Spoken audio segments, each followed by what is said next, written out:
Welcome to the deep dive. We're really thrilled to have you here with us today. Absolutely. It's great to be here. So let me start by just throwing a question your way. When you picture someone who is perfectly, flawlessly fluent in English, what exactly are they talking about? Oh, that's a really interesting way to start. I think most people imagine, something highly academic. Right. Most of us who have studied a language carry around this persistent, almost intimidating idea. Hmm. We think to be truly fluent, you need to be standing behind a podium somewhere. Yeah, effortlessly debating high-level philosophy or something. Or maybe giving a dense lecture on nuclear physics. We build up this image of fluency as something strictly reserved for academic conferences or really intense intellectual debates. Which is such a massive barrier for learners. It really is. But today, we are completely challenging that misconception because in reality, true English fluency isn't found in a textbook, and it certainly isn't confined to a lecture hall. No, not at all. True fluency is built in the kitchen. It's built on the crowded commute. It's built sitting right there in your cubicle. That is a fundamental shift in how we view language, and it Yeah. is entirely accurate. The ultimate mark of a natural speaker really isn't about the sheer complexity of the subject matter. It's about the daily grind, right? Exactly. It's about your ability to discuss everyday life.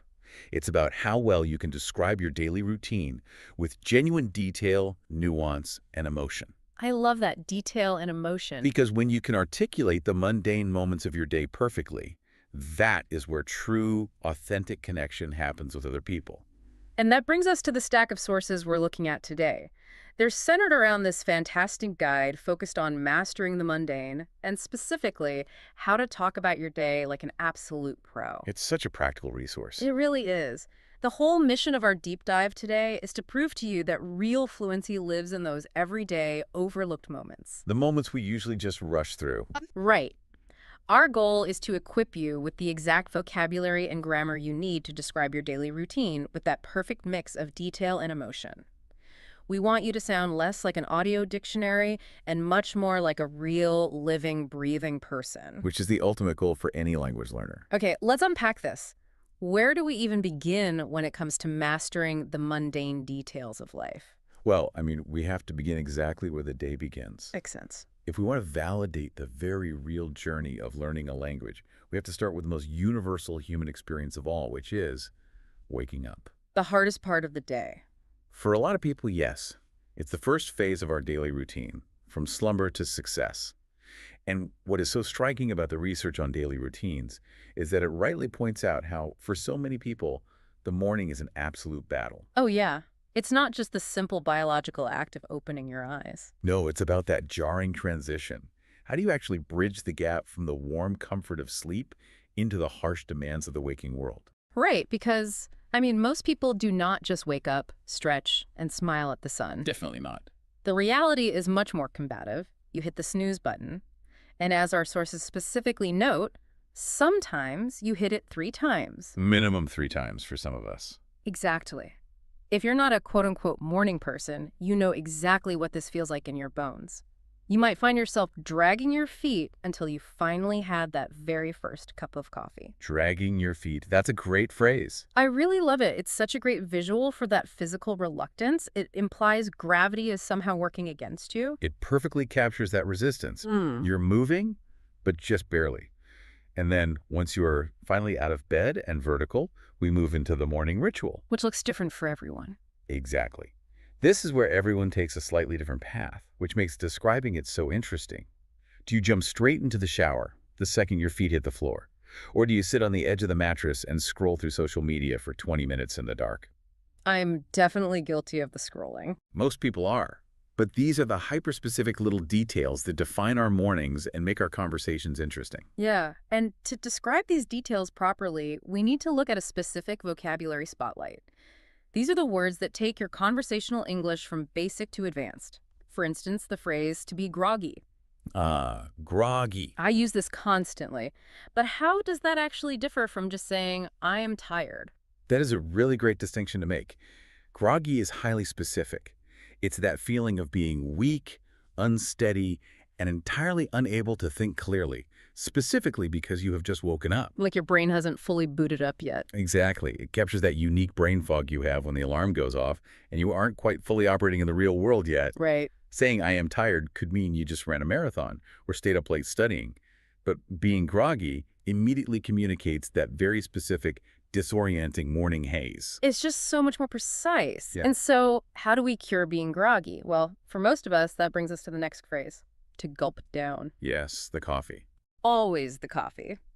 Now, what's fascinating about gulp down is the sheer urgency it implies. It's the physical action of drinking something very quickly. It's not a relaxing morning sipping tea by the window. No, it's a frantic race against the clock. It immediately tells the listener that you are stressed before you even step out the door. You're running late, you're groggy, so you just gulp down that coffee and run. Precisely. You can almost hear the swallowing sound when you use that phrase. And that rapid consumption of caffeine usually leads directly to our third morning phrase, to crack on. To crack on. Yeah. This describes the transition to starting work quickly and with determination. You've hit snooze 3 times, you've dragged your feet, you've gulped down your coffee, and now, finally, the switch is flipped. It is time to crack on. You can just picture that entire messy morning playing out. So relatable, but I know it's not just about sprinkling in advanced vocabulary, right? Our sources also dive heavily into the grammar of habits. Yes, and this is where a lot of learners unintentionally make themselves sound a bit unnatural. Oh, interesting. How so? Well, when we talk about our routines, the fundamental building block is the present simple tense.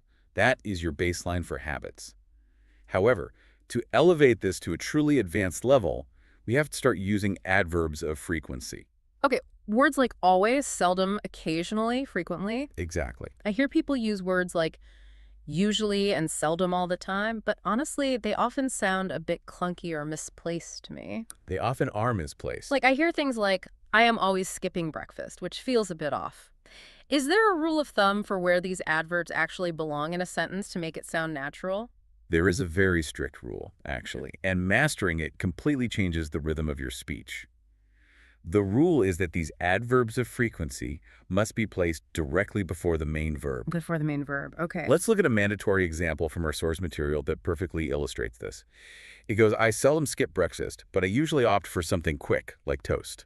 Okay, let me hear that again. I seldom skip breakfast, but I usually opt for something quick, like toast. Notice the placement there. It is not, I skip seldom breakfast. It's, I seldom skip breakfast. Seldom comes right before the main verb, skip. Right. And then in the second half, usually comes right before the main verb, opt. I usually opt. I seldom skip breakfast, but I usually opt for something quick like toast.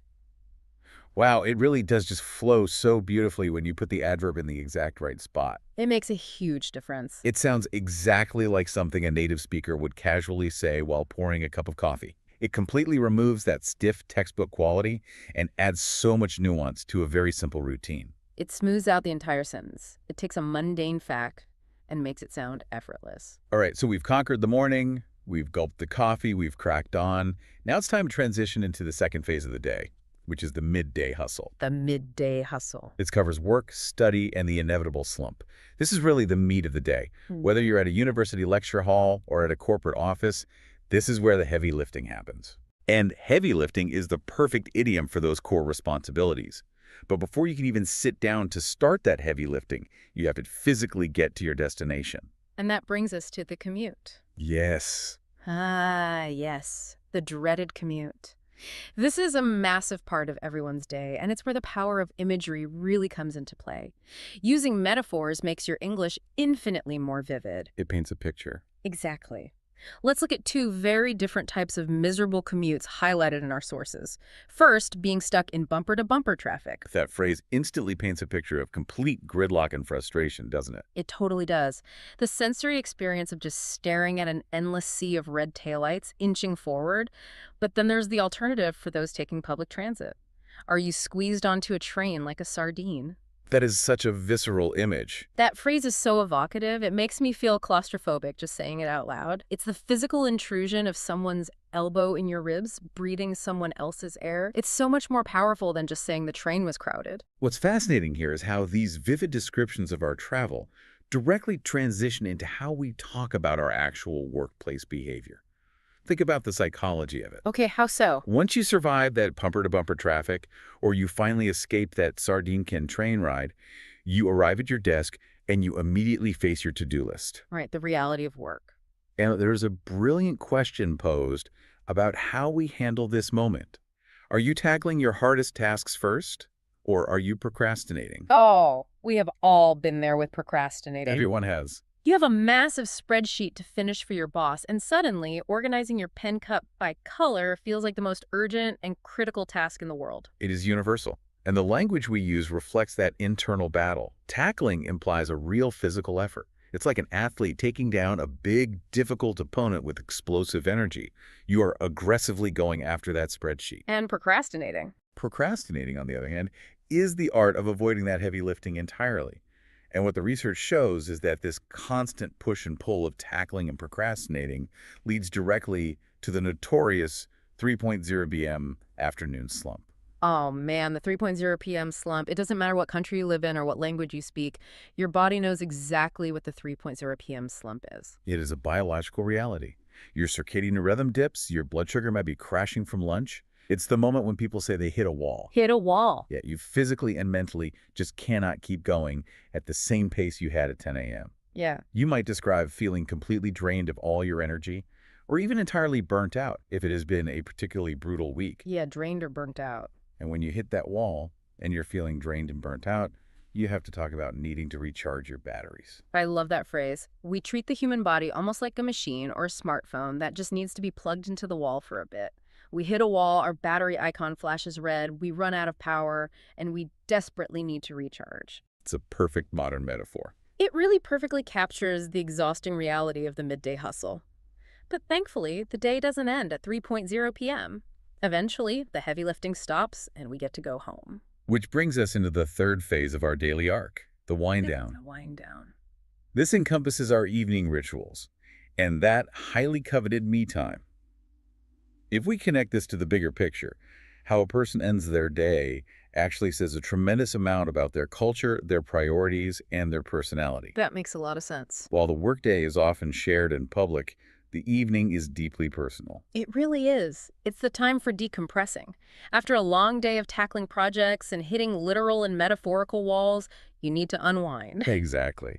Let's look at the vocabulary for this part of the day, starting with dinner. Maybe you don't want to spend 2 hours preparing a complex multi-course meal, so you talk about whipping up a quick dinner. Ripping up is a fantastic phrase because it implies an almost magical speed and ease.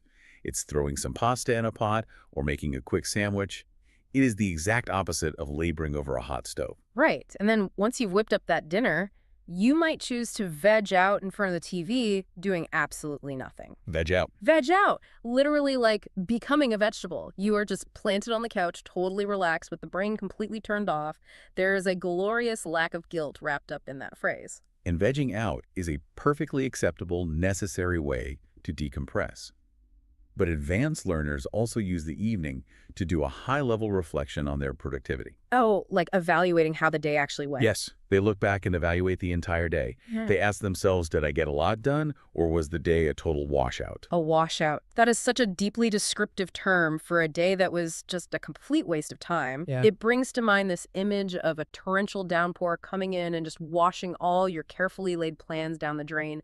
Nothing got accomplished. It is a very strong visual image. But of course, we also have to recognize that the evening doesn't end at 9:00 p.m. for everyone. We have specific vocabulary for those who thrive in the dark. Ah, the night owls. Yes, if the night is your most productive time, you are, of course, a night owl. Yes, the night owls. You might be burning the midnight oil to finish a creative project. Or maybe you're just simply losing track of time reading a good book in the quiet of your living room. Burning the midnight oil. I always find burning the midnight oil fascinating because it goes all the way back to the literal reality of when people had to use oil lamps to work late into the night before electricity. It's a classic phrase that has survived for centuries because it works so well. It has survived because it perfectly conveys that sense of quiet, isolated, late-night focus. So, looking at it from a high level, we've covered the entire arc of the day, from the struggle of slumber through the chaotic hustle, and finally into the quiet wind down. We have. But here's where it gets really interesting. We cannot talk about daily routines without diving into what our sources call the secret sauce of the English language. The secret sauce indeed. Phrasal verb. Exactly. Phrasal verbs. They are the absolute key to recognizing patterns and sounding natural. Why are they so heavily emphasized when it comes to talking about our routines? And honestly, why are they notoriously the hardest part of English fluency for so many learners? They're incredibly difficult for learners because of the disconnect between their literal and figurative meanings. You often cannot guess the meaning of a phrasal verb just by looking at the two individual words that make it up. Right, it feels completely random sometimes. It defies basic logic sometimes, but they are the absolute heartbeat of native natural speech. Without them, you sound very formal and rigid. Like a textbook again. Exactly. To help bridge this gap, we're going to do a deep dive into 4 key phrasal verbs, complete with the exact examples from our sources, to really anchor their figurative meanings in your memory. I am ready. Let's walk through these 4 crucial pieces of the secret sauce. What is the first one? The first one is kickoff. On paper, this simply means to start. The mandatory source example to remember is, I like to kick off my day with a 10-minute meditation. Kickoff. See, that feels so much more dynamic and energetic than just saying, I start my day. It does. It instantly makes me think of a football game. The referee blows the whistle, the ball goes into the air, and suddenly there's all this explosive energy and movement on the field. That is exactly the connotation. It's an active, deliberate, and energetic beginning. You aren't just letting the day happen to you, you're kicking it off. I love that. Now, the second phrasal verb is much heavier. It is get through. This means to finish something difficult. It implies a real struggle. Okay, get through. The source provides this perfect example. I have so many emails to get through. Wait, but why is get through better than just saying I have to finish my emails or I have to read my emails? Because finish or read is just a statement of fact. Get through conveys the emotional weight of the task.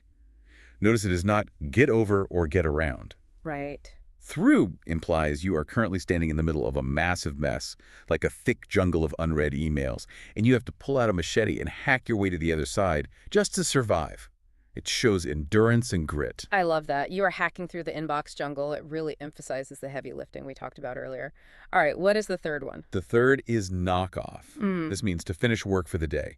The exact example to remember is, I usually knock off around 6:00 p.m. Knock off. That is so wonderfully casual. It feels like you're physically brushing the dust off your hands. It's that definitive moment you finally slam a laptop shut or walk out the office doors. Yes, it establishes a firm psychological boundary between your work time and your personal time.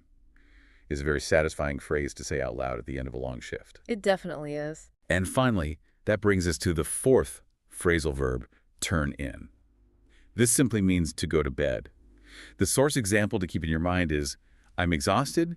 I think I'll turn in early tonight. Turn in. That just sounds so incredibly cozy. Feels like you're folding down the bed sheets, folding yourself inward, and just retreating from the noise of the outside world. It is a very gentle retreat.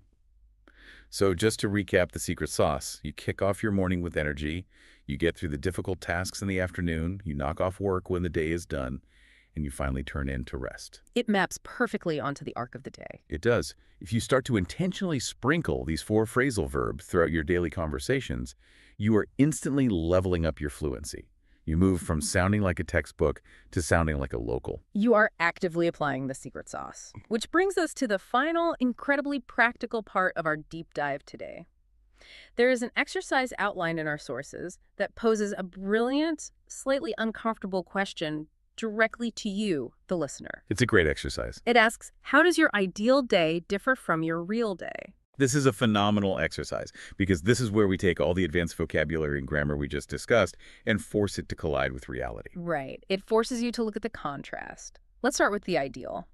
In the perfect, Instagram-filtered ideal day, I would rise with the lark. Rise with the lark. Now, saying you rise with the lark has this almost annoying, overly cheerful vibe to it, right? It's not just waking up early. It implies you are infuriatingly happy about it, singing with the birds.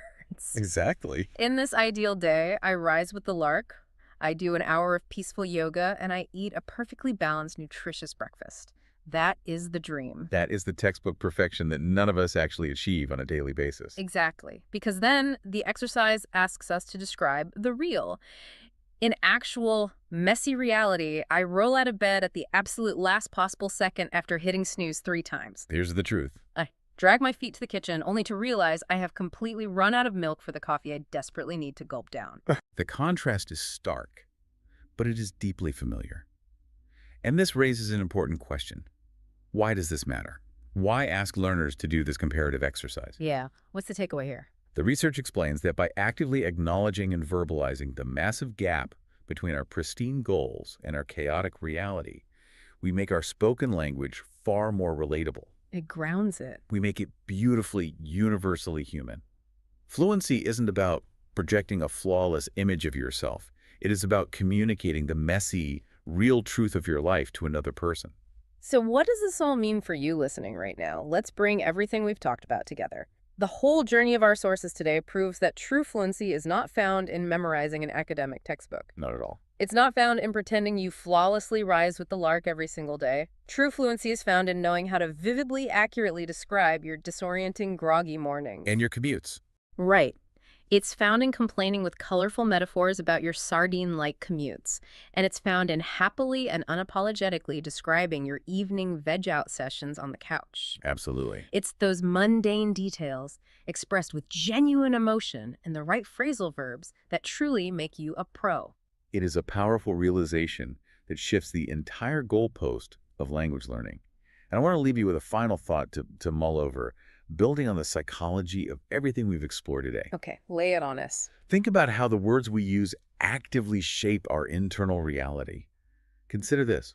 Could learning to accurately label your 3:00 p.m. exhaustion as a universal biological slump, rather than secretly viewing it as a personal failure of productivity, actually change the emotional toll of your workday? Oh, wow. By giving it a name, a shared, deeply human name, you remove the guilt entirely.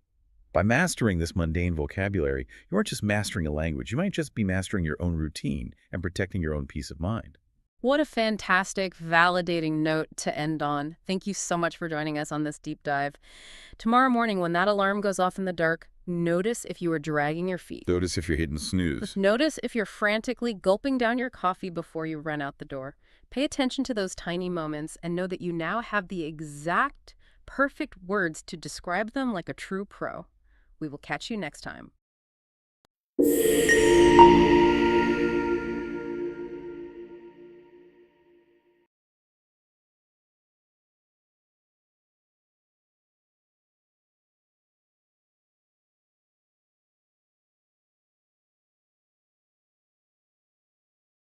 Got a minute, Chris? I could really use your advice on my presentation tomorrow. Of course, Nina. What's the topic about? It's on our latest project developments, but I want to make it more interesting than the usual slides. You know how presentations can get dry. So true. I'd recommend starting with a story or a real-life example. Something that pulls people in right from the start. That's a great idea. I was considering a quick case study, but a story might be even better. What do you think about visuals? Should I keep it simple? Yes, simple and clean slides always work best. Try not to overload them with text. You want people to listen to you, not read the slides. Good point. Less text, more visuals, maybe some graphics or charts to back up my main points. Exactly. And don't forget to pause a little between slides. It gives people time to absorb what you've said. Thanks, Chris. You've given me so many helpful tips. Fingers crossed it all goes smoothly tomorrow. You've got this, Nina. Just remember to stay confident and keep it conversational. You'll do great. I'm thinking of signing up for a 5K race. What do you think? That's awesome, Leo. Have you done anything like that before? No, but I've been running casually for a few months. Just want to push myself a bit, you know? Totally. A 5K is a great goal. Are you following any kind of training plan for it? Not exactly. I've just been running 3 times a week around 2 miles each time. I figure I can build up from there. That's a solid start. Maybe add some strength training in, too. It can help a lot with endurance and preventing injuries. Good call. I could use some core work for sure. And I know my pace could be better, so I'll focus on that. You'll do great. Start slow, build up your distance, and maybe do a long run each week to prep. Thanks for the tips, Sarah. It's exciting but a little intimidating too. Trust me, it's easier than you think once you get into the routine. You'll crush it.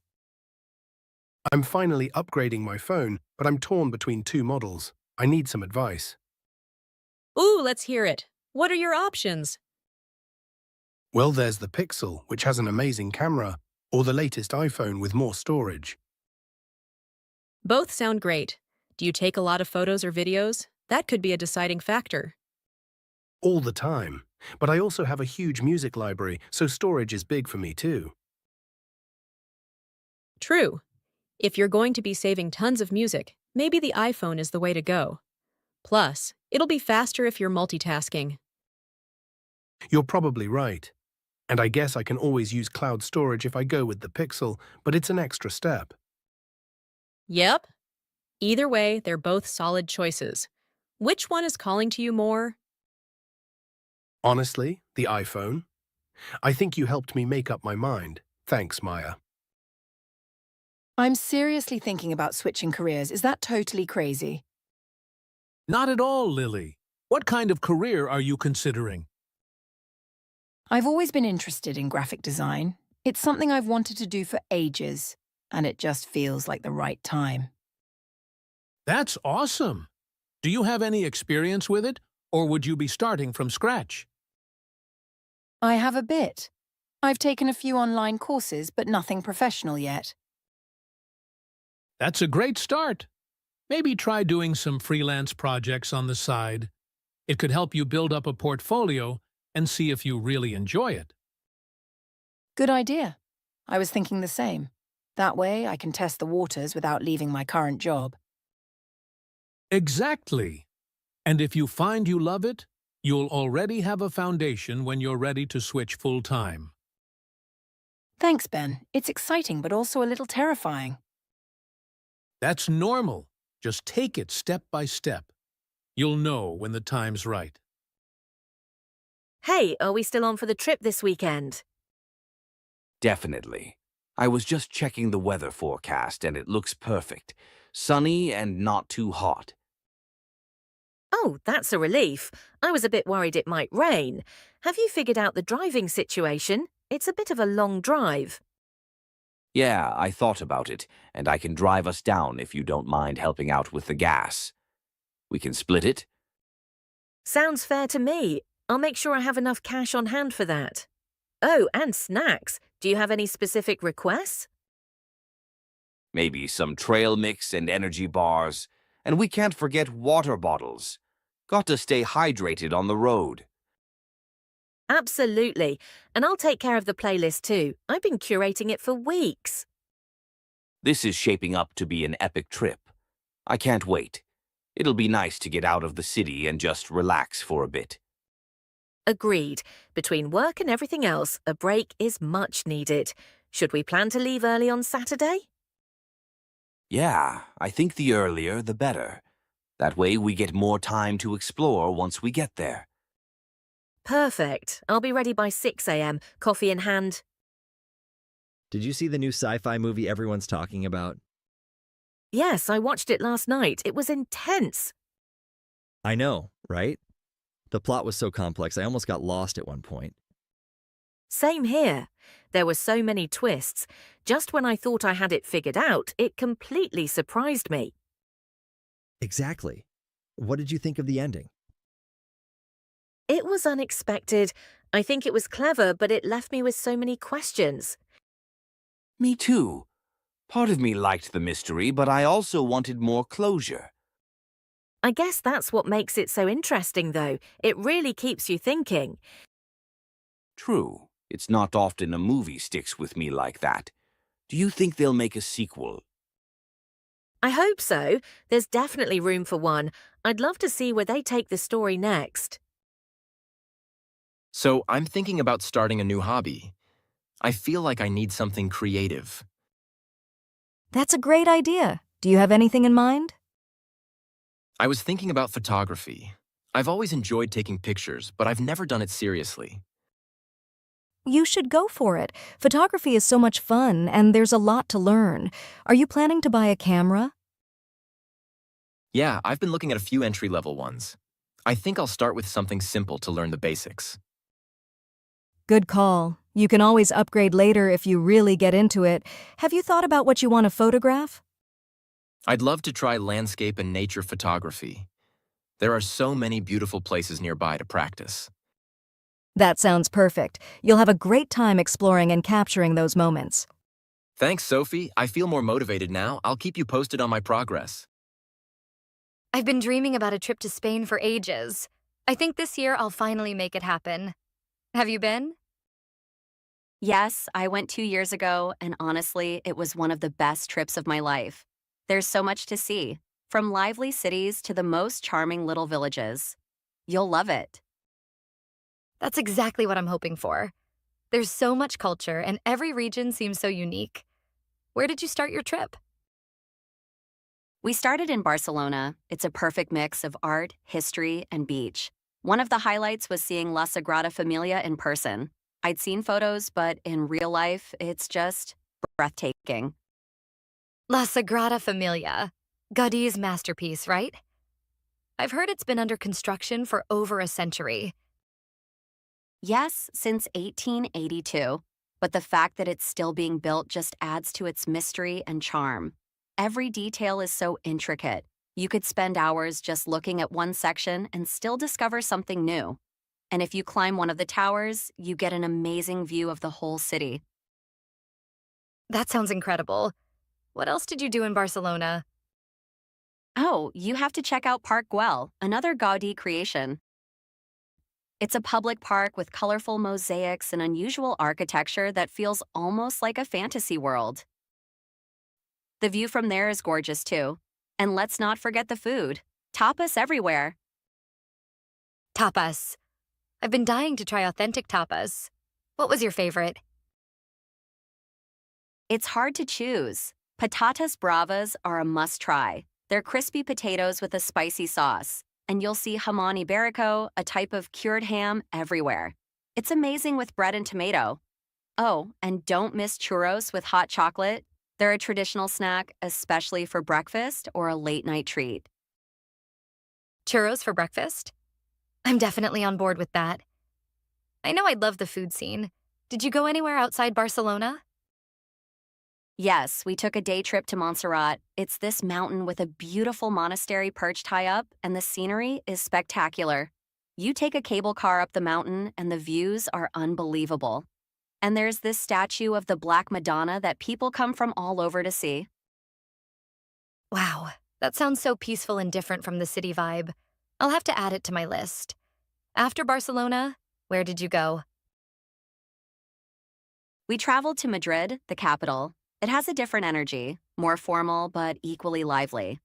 We went to the Prado Museum, which has works by Spanish masters like Velázquez and Goya. It's one of the top art museums in the world. So Madrid is more about history and art? Definitely, though it has a great nightlife too. There's a street called Gran Via, filled with theaters, shops, and cafes. We ended up spending a whole evening there just wandering around, and the atmosphere was amazing. Madrid also has Retiro Park, a huge green space with a lake where you can rent rowboats. It's a peaceful escape from the city's bustle. That sounds perfect. Did you have any language issues? I'm still learning Spanish. You'll be fine. People are friendly and patient, especially if they see you're trying. Plus, in the bigger cities, many people speak a bit of English, especially in restaurants and hotels. Good to know. Any other places you'd recommend? Seville. It's in the south, in the Andalusia region, and it's completely different. The architecture has a unique Moorish influence, especially in the Real Alcazar, a royal palace with beautiful tile work and gardens. And the flamenco dancing, there's no place better to see it than Seville. Flamenco. I forgot that Spain is famous for that. Did you get to see a live performance?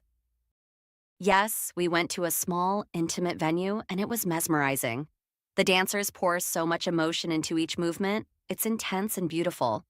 You can almost feel the passion in the air, and the guitar playing was just as amazing. I would love that. So, Barcelona, Madrid, and Seville. Is there anywhere else you'd go back to if you could? Oh, for sure. Granada, where the Alhambra is. It's this stunning palace and fortress complex with intricate Islamic architecture and breathtaking views of the Sierra Nevada mountains. The history and design are so detailed and serene. And Granada has a unique culture. It was the last city taken over by the Catholic monarchs. So it has this blend of Moorish and Spanish influences. That sounds magical. I could explore for weeks. Do you have any tips for a first-timer like me? Yes, definitely pace yourself because there's a lot to see. And try to learn a few Spanish phrases. Even a simple hola or gracias goes a long way. And don't forget to enjoy the siesta culture. Many shops close for a couple of hours in the afternoon, so that's a perfect time to relax. Siesta sounds like my kind of travel style. I'll make sure to schedule in some downtime. Thanks for all the advice, Mia. Now I feel more excited and ready to explore. You'll have an unforgettable time, Zara. Spain has a way of staying in your heart long after you've left. Did you catch the news about NASA's recent Mars mission? It's wild to think people could actually live there someday. Yes, it feels like science fiction becoming reality. They say we might have a permanent base there within a few decades. Imagine humanity spreading across planets. Unbelievable, right? The latest rover sent back some pretty clear images of the Martian surface. It's barren, but something about it is fascinating. I think it's that raw, untouched landscape. Agreed.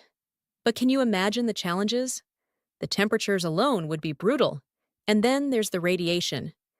I read that scientists are considering using underground habitats to protect people. Underground? That makes sense, especially with how harsh the surface is. Plus, they'd have to generate their own oxygen and find a water source. I know they've discovered frozen water, but making it usable is a different story. True, but it's exciting to think how close we might be to building something sustainable. It almost feels like a second chance to get things right as a species. Exactly. Imagine seeing the Earth from Mars. It'd be like a tiny blue dot in the distance. That perspective alone would change everything, I think. It would. Who knows? Maybe in our lifetime, space tourism will take off, and we'll get a chance to see it firsthand. Lately, I've been reading about sustainable living. I'm thinking about trying a minimalist lifestyle. Interesting.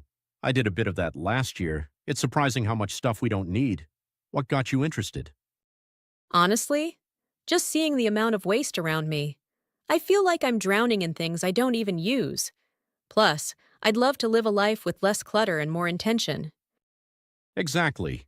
Going minimalist really makes you rethink your choices. I remember starting by cutting back on clothes and then moved on to limiting gadgets and furniture. It sounds liberating. Did you notice a big difference after you decluttered? Absolutely. My apartment feels more open and my mind feels clearer too. Plus, it's easier to focus on what actually matters, and I'm saving money since I'm not buying things impulsively. That's inspiring. I'll start with clothes and maybe gradually move to other areas. I think it'll make a big difference in how I feel day to day. You know, I've always dreamed of going on a safari in Africa. I think it's my #1 bucket list item. That sounds incredible. Imagine seeing lions and elephants up close in the wild. Have you looked into where you'd go? Yeah, I'm thinking Tanzania or Kenya. Both have amazing national parks, and I hear the Serengeti is a life-changing experience. I can see why. I've heard there's a migration of millions of wildebeests every year. It must be incredible to witness that. Exactly. Plus, I'd love to stay in one of those eco lodges where you can fall asleep to the sounds of nature. It's like a real escape from everything. Sounds perfect. You should definitely make it happen. It's one of those things you'd remember forever. You're right. I think it's time to start saving up and planning. Life's too short not to experience a little adventure. I'm thinking about doing a social media detox for a month. It feels like I'm always checking my phone, and it's exhausting. I've actually done that before. It's tough at first, but it was one of the best things I did for my mental health. Really, what was the hardest part for you? Honestly, the habit itself. I'd reach for my phone out of reflex, even when there were no notifications. But after a week, I felt way more present. I can imagine. I'm a bit worried about missing out on things or not staying connected, though. You do feel a bit out of the loop, but it's worth it.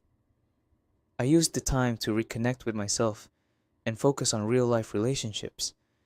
It made social interactions feel more meaningful. Sounds like a great experience. Maybe I'll start with a week and see how it goes.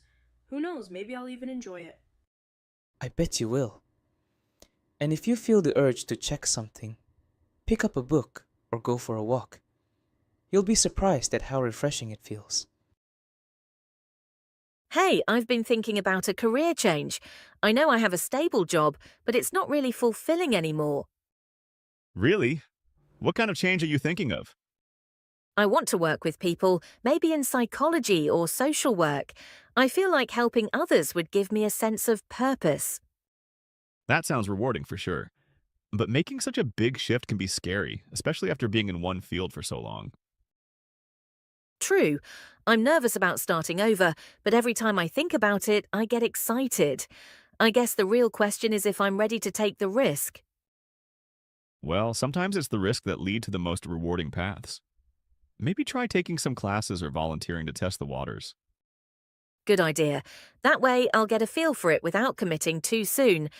Thanks for the advice, Liam. It's good to talk this through. Anytime, Grace. Follow what excites you. It usually leads somewhere worth going. So, our company's rolling out this new AI system next month. I have mixed feelings about it. It could mean fewer tedious tasks for us, but it could also mean fewer jobs overall. I get that. I think AI can be helpful in taking over repetitive tasks. But I agree. It's unsettling to think about the possible job cuts. Exactly. Our department handles a lot of data entry and processing, so it makes sense. But sometimes I wonder if this is the first step toward more roles being replaced. Maybe. But on the bright side, it could give us more time to focus on creative and strategic work. AI doesn't have our human instincts or creativity, at least not yet. True. There's also a chance for new roles to emerge. People with AI management or data analysis skills could be in high demand. Right. I guess we need to adapt and keep learning. The world's changing fast, and there's no stopping it. We can only keep up. I suppose it's both thrilling and a bit intimidating. Let's hope it all balances out in the end. So, I heard you're thinking about moving abroad. That's a huge step. Where are you thinking of going? Yeah, I've been seriously considering it. I'm looking at either Canada or New Zealand. Both have great quality of life, good healthcare, and lots of nature. But there are so many factors to weigh. Both of those sound amazing. New Zealand's landscapes are like something out of a dream. Rolling green hills, pristine beaches, and those mountains. But Canada has a lot to offer, too. Any particular reason for those two countries? Exactly. New Zealand's nature is a big draw, especially for hiking. Plus, it's a smaller country with a more relaxed pace. But Canada has more job opportunities in my field, and I've heard that Canadians are super friendly. I could see myself fitting in there too. So it sounds like Canada has the career advantages, while New Zealand has the lifestyle appeal. What about the weather? I've heard Canadian winters can be brutal if you're not used to them. Yeah, that's one of my biggest concerns with Canada. The winters are long and cold, and I've never lived somewhere that's snowy before. New Zealand, on the other hand, has pretty mild weather all year round, though it can be a bit rainy. I'm okay with rain if it means avoiding freezing temperatures. That's fair. The climate really does affect your day-to-day life more than you'd think. So, what's holding you back? It sounds like you've already got your pros and cons down. True, but it's just such a big move, you know? I'd be leaving behind my family, my friends, everything I know. And even though both countries speak English, I think there will still be a culture shock. I'm nervous about feeling out of place. That makes sense. Moving abroad isn't easy, especially the first few months. But it could also be the adventure of a lifetime. You'd get to experience a new culture, meet new people, and maybe even discover new things about yourself. Yeah, that's what excites me the most, pushing myself out of my comfort zone. I know I'd grow a lot from it. I've also been reading about the healthcare and education systems in both places, and they seem really strong. Canada has universal healthcare, which is a big plus, but I'd also love for my kids to grow up close to nature, which New Zealand offers. That's a great point. It sounds like either way, you'd be moving to a country with a good quality of life. Do you know anyone in either place? Not really. I have a cousin in Vancouver, but that's about it. I've been trying to connect with people online, though, like in expat groups and forums. It's actually been helpful hearing other stories about moving abroad. Some talk about the loneliness at first, but most say they don't regret the decision. That's smart. It sounds like you're really doing your homework. And hey, you could always plan an extended visit to one of the places before committing fully. Sometimes a few weeks there can tell you if it feels like home. That's true. Maybe I'll visit New Zealand first. I can hike, get a feel for the local life, and see if I feel the connection. I think experiencing a place firsthand would help make the decision clearer. That sounds like a solid plan.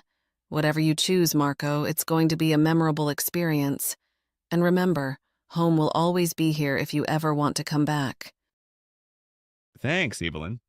Talking it through has helped me feel more confident about taking the leap. Now it's just about choosing where to start.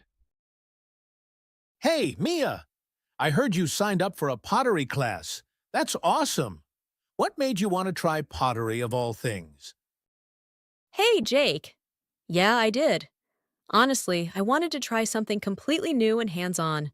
With my job, I'm always on the computer, so I thought, why not get my hands a bit dirty? Plus, pottery seems so calming. You get to create something from scratch with your own hands. That's true. I've never tried it myself, but I've heard it can be therapeutic. Do you know what kind of things you'll be making? We're starting with the basics, just simple bowls and mugs for now. It's harder than it looks, though. You have to learn how to center the clay on the wheel, which is a lot trickier than I expected. My first bowl was a little lopsided, to be honest. Hey, that's part of the charm. Handmade pottery doesn't need to be perfect. That's what makes each piece unique, right? Exactly. That's what I love about it. And once I get better, I can make gifts for friends and family. There's something special about giving someone something you made with your own hands. That's such a great idea. I'd love to try it someday, too. How's the learning curve? Is it tough to get started? It can be, especially when it comes to controlling the wheel. It takes a lot of coordination and patience, but it's worth it. And our instructor is great. He says the clay tells you how it wants to be shaped if you just listen, which I thought was a beautiful way to put it. I like that. Listening to the clay. It sounds like more than just a skill. It's almost like an art form. Do you feel like you're getting the hang of it? Slowly but surely. It's been about a month, and I'm starting to feel more comfortable with the process. Last week, I even made a small plate, and it actually turned out okay. I'm excited to eventually try making larger pieces like a vase. A vase would be impressive. Have you tried painting or glazing them yet? Not yet. That's a whole other skill in itself. We're going to learn glazing next month. I've seen some amazing glazes. There's this one called drip glaze that makes a kind of marble effect. I can't wait to try it. It sounds like you've really found something you're passionate about, Mia. And who knows, maybe one day you'll have a whole collection or even sell your pieces. That would be amazing, right? But for now, I'm just enjoying learning and creating without any pressure. Pottery has given me this sense of calm that I didn't expect. It's nice to take a break from the digital world and work with my hands for a change. I get it. We spend so much time in front of screens. It's refreshing to do something real and tangible. You're inspiring me, honestly. Maybe I'll sign up for a class and see if I've got any hidden pottery skills. You should. I bet you'd love it. And hey, if you join, we can swap pottery tips and cheer each other on. Deal. Here's to a new creative adventure. Who knows? Maybe we'll end up with a whole set of dishes by the end of it. Let's hope so. It'll be great to have a piece of our own handiwork on the dinner table someday. So I've been thinking, I might finally be ready to adopt a dog. I've been wanting one for years. No way. That's amazing, Lena. I didn't know you were such a dog person. What brought this on? Well, I've always loved dogs, but I wasn't sure if I had the time to give one the attention it deserves. But lately, I feel ready. I think it would add so much joy to my day, and I'm in a good place to take on that responsibility. That's great. A dog would be so lucky to have you. Have you thought about what kind of dog you want? Big, small, active? I've been going back and forth. Part of me wants a small dog, like a beagle or a corgi, something manageable in my apartment. But then I see these big, fluffy dogs, and I think they'd be so much fun to take hiking or to the park. True, but big dogs need a lot of exercise. It sounds like a smaller dog might be easier to start with, especially since this would be your first pet, right? Exactly, my very first. That's why I'm being so careful. I've been reading up on pet care, looking at shelters, even watching videos on training. I want to be sure I know what I'm getting into. That's smart. Dogs really do need a lot of attention, especially at the beginning. I mean, there's house training, obedience training, setting up routines. It's a lot. Yeah, I know. I'm prepared for some sleepless nights at first, but I've heard that dogs can adjust quickly with the right training, and it'll be so worth it. I mean, who doesn't want a loyal buddy waiting for them at home? Totally. It's so rewarding. So, are you planning to adopt from a shelter? Yes. I've actually visited a couple of local shelters already. It's amazing how many sweet dogs are just waiting for a home, and I feel better about adopting than buying from a breeder. That's really wonderful. Shelter dogs need so much love, and you're giving one a second chance. Have you met any dogs that you connected with yet? Well, there was one. A little mix with big brown eyes and a wagging tail. The shelter staff said she's super friendly and loves people, but she's also a little shy with new dogs. I liked her a lot. Aw, sounds like she could be a great fit. And dogs usually open up after some time in a stable home. But remember, it's okay to meet a few dogs before making a decision. You want to feel a real connection. I know. I'm planning to go back this weekend, maybe spend a little more time with her. I want to be sure she's comfortable around me. It's such a big step, but I'm excited. It sounds like you're ready. And hey, when you bring her home, I'll be here to help. We can go to the park or I can even dog sit if you ever need it. Thanks, Sam. That means so much. I was a bit nervous, but having your support makes me feel like I can really do this. I'll let you know how it goes. So, Lily, have you thought any more about that cross-country road trip? I remember you mentioning it a few months ago. Oh, it's been on my mind constantly. I think I'm finally going to do it. I'm planning to drive from New York to California, hitting all the major stops on the way. I've even started mapping it out. Wow, that sounds incredible. How long are you planning to be on the road? I'm thinking around 3 to 4 weeks. I want to take my time, really experience each place. I don't want to just rush from one city to the next. The whole point is to explore, right? Exactly. So, what's your route looking like so far? I'm curious about where you'll be stopping. Well, I'll start in New York and head down toward DC, maybe spend a day or two there. After that, I'm planning to hit Nashville for the music scene, then maybe on to New Orleans for the food and culture. That sounds perfect. New Orleans will be such a change from the Northeast, and Nashville is awesome for live music. I've been there a few times, so much energy. I know. I'm super excited about Nashville. Then from New Orleans, I'll head west toward Austin, Texas. I've heard the food and art scene there is amazing. It definitely is. Austin has that quirky, creative vibe. You'll love it. Are you planning on hitting any national parks along the way? Yes, actually. After Texas, I want to drive through Arizona and stop by the Grand Canyon. I've always wanted to see it in person. It's one of those places you hear about all the time, but I want to experience it for myself. Oh, you're going to love it. Pictures don't do it justice. It's breathtaking in person. Just be sure to bring plenty of water. It can get really hot out there. Good tip. I'm also planning to camp out a few nights, maybe in some of the national forests along the way.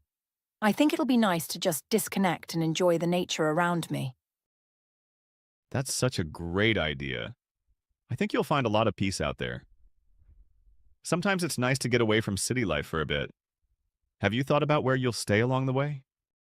Mostly a mix of hotels, campsites, and maybe some Airbnb rentals if I want a night or two of comfort.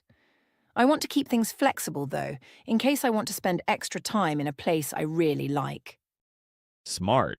Flexibility is key on road trips. So, what's your final destination? You said California? Any particular city? San Francisco. I have a cousin there, and it'll be nice to have a familiar face after all that travel. Plus, I want to see the Golden Gate Bridge, the redwood forests, and maybe take a quick drive down to LA. That's amazing, Lily. You're going to make so many memories. Do you know how you're getting back, or are you going to stay in California for a while? I'm thinking of staying a month or so in San Francisco and just seeing where things go. I might even fly back and ship my car home. Depends on how much energy I have left by the end. Sounds like a perfect plan. And hey, take a lot of pictures. I want to hear all about it when you're back. Maybe I'll even join you for part of it next time. Absolutely, Mark. I'll keep you updated on my route. Who knows, maybe I'll inspire you to hit the road too. Tomorrow's the big day. Are you ready for your first day at the new job? I think so, but I'm definitely nervous. New places, new people, it's a lot to take in. I've barely slept thinking about it. I get it. Starting somewhere new always feels overwhelming at first, but remember they hired you for a reason. You're going to do great. Thanks, Alex. I keep telling myself that. But you know me, I tend to overthink everything. I've been running through scenarios in my head like, what if I forget someone's name? Or what if I mess up? Everyone's in that same boat on their first day. No one expects you to know it all right away. Plus, they'll probably introduce you slowly to everything. It's not like they're going to throw you into the deep end. True. And they did say I'll be shadowing another designer for the first week, so that helps. I just hope I get along with the team. Working with new people can be tricky sometimes. From what you've told me, it sounds like a friendly place. And if you're positive and open, people usually respond well to that. Good point. I just need to remember to be myself. And honestly, I am excited. The projects they're working on seem so interesting. It's the kind of work I've always wanted to do. That's the spirit. A fresh start with cool projects, that's a dream come true, right? You're going to learn so much, and who knows, this could be a big step for your career. Yeah, I need to keep that in mind. I guess I should focus on the experience and not worry about every little detail. The first day will come and go, and then I'll settle in. Exactly. Give it a week and you'll feel like you've been there forever. Hey, do you have everything packed up and ready? Outfit picked out? Snacks? Water bottle? Oh, I've been so focused on what could go wrong that I forgot the practical stuff. But yes, I do have my bag packed, and I even planned my outfit, something professional but comfortable. Perfect. Look at you already ahead of the game. Remember, take a deep breath, stay calm, and enjoy it. First days only happen once, and they're usually way easier than we imagine. Thanks, Alex. Talking to you really helped me put things in perspective. I'm going to stop worrying and just try to enjoy it. I'll call you after to tell you how it went. Can't wait to hear all about it. You've got this, Sophie. I've been thinking, maybe I should try gardening. I keep seeing these beautiful garden photos, and I think it could be a nice, calming hobby. Ooh, gardening, that sounds so peaceful. Plus, you'll get some fresh herbs and flowers right in your own backyard. What got you interested? Honestly, I think I need something that helps me slow down a bit. Work has been so intense lately, and I want an activity that feels relaxing but rewarding. I figure planting and taking care of something might be exactly what I need. That's a great idea. My grandma gardens, and she always says it's like her meditation. She grows tomatoes, basil, and even some flowers. Have you thought about what you'd like to plant? I'm not totally sure yet, but I'm thinking of starting with something easy, like herbs, maybe mint, basil, and rosemary. I'd love to add some flowers too, just to brighten up the place. Perfect choice. Herbs are usually pretty hardy and grow quickly, so you'll get to see some progress soon. Do you have space in your backyard for a garden bed? Kind of. I have a small patch, but I was also thinking about trying some container gardening on my patio. I read that it's easier to start with containers and then maybe move to the ground later if I get the hang of it. That sounds smart. Containers make it easy to control the soil and keep an eye on the plants. And hey, if you don't have to dig up your yard right away, that's probably a plus. Exactly. Plus, I read that different plants have different needs for sunlight and water. I'd like to figure that out first before committing to a whole garden bed. Gardening seems relaxing, but I'm realizing it has its challenges too. Totally. My grandma is always talking about how she has to remember when to water, prune, and keep an eye out for pests. It's a bit of a science, but once you get into a routine, it'll probably be second nature. I hope so. I think I'm ready to give it a shot. And the idea of cooking with fresh herbs that I grew myself, that sounds so satisfying. For sure. Nothing tastes better than homegrown herbs. Plus, imagine making tea with fresh mint right from your garden. You'll love it. You're right, that sounds amazing. I'll start small, learn the basics, and see how it goes. Who knows, maybe I'll end up with a whole vegetable garden someday. And I'll be your first customer for fresh veggies. Let me know if you need any help with the setup. I'd love to get my hands a little dirty too. Thanks, Mia. I'll take you up on that offer once I've got everything ready. I think this is going to be fun. All right, I made a grocery list, but I swear every time I go shopping, I come back with 5 things I didn't plan on. Story of my life. Those impulse buys are dangerous. So what's on the list this time? Are you trying any new recipes? Yeah, actually, I found this recipe for creamy mushroom pasta. It looks so good, but I have no idea how it's going to turn out. I've never cooked with mushrooms before. Ooh, mushroom pasta. You can't go wrong with that, and it's pretty easy. Just make sure to get fresh mushrooms. They make all the difference. Good tip. I'll look for those. I'm also planning to make a salad for the week, so I need some greens and maybe a few avocados if they look good. That sounds like a solid plan. I just stocked up on pasta and rice since they go with everything. Oh, and I tried this new seasoning blend. It's amazing on veggies. You have to try it. Ooh, now I'm curious. What's it called? It's called Tuscan Herbs. A mix of rosemary, basil, thyme. Makes everything taste like a little slice of Italy. All right, adding it to the list. And maybe I'll pick up some bread too. Can't have pasta without garlic bread, right? Exactly. And if you want to make it really special, get some fresh parmesan for the pasta. You won't regret it. You're a lifesaver, Noah. I would have forgotten half these things. Now I'm actually excited to go shopping. Glad I could help. Enjoy, chef. All right, so what are we doing this weekend? I feel like we need something fun. Yes, we deserve it after the week we had. I was thinking we could go to that new outdoor market on Saturday. They have food stalls, handmade stuff, live music. It sounds like the perfect way to spend a day. That actually sounds awesome. I could go for some good street food. Do you know what time it starts? It opens around 10 a.m., but I figured we could get there a bit later to avoid the crowd. I think noon would be perfect. Good idea. And then, if we're feeling up to it, we could check out that art exhibit downtown in the afternoon. They're showing local artists this month, and I've been meaning to go. Ooh, yes. I heard some of the pieces are interactive too, and they have a little coffee corner inside, so we can grab something if we need a break. Perfect plan. Food, art, and coffee, all my favorite things in one day. Do you think we'll need tickets for the exhibit? I think so, but they're only $10. Let's check the website tonight to make sure it's not sold out. Sounds good. Oh, and maybe after, if we're not too tired, we could go to that outdoor movie screening at the park. They're showing classic comedies this weekend. Yes, let's do it. We can bring blankets, snacks, make a whole evening of it. I'm so glad we're doing this, Jake. Same here. Saturday's going to be epic.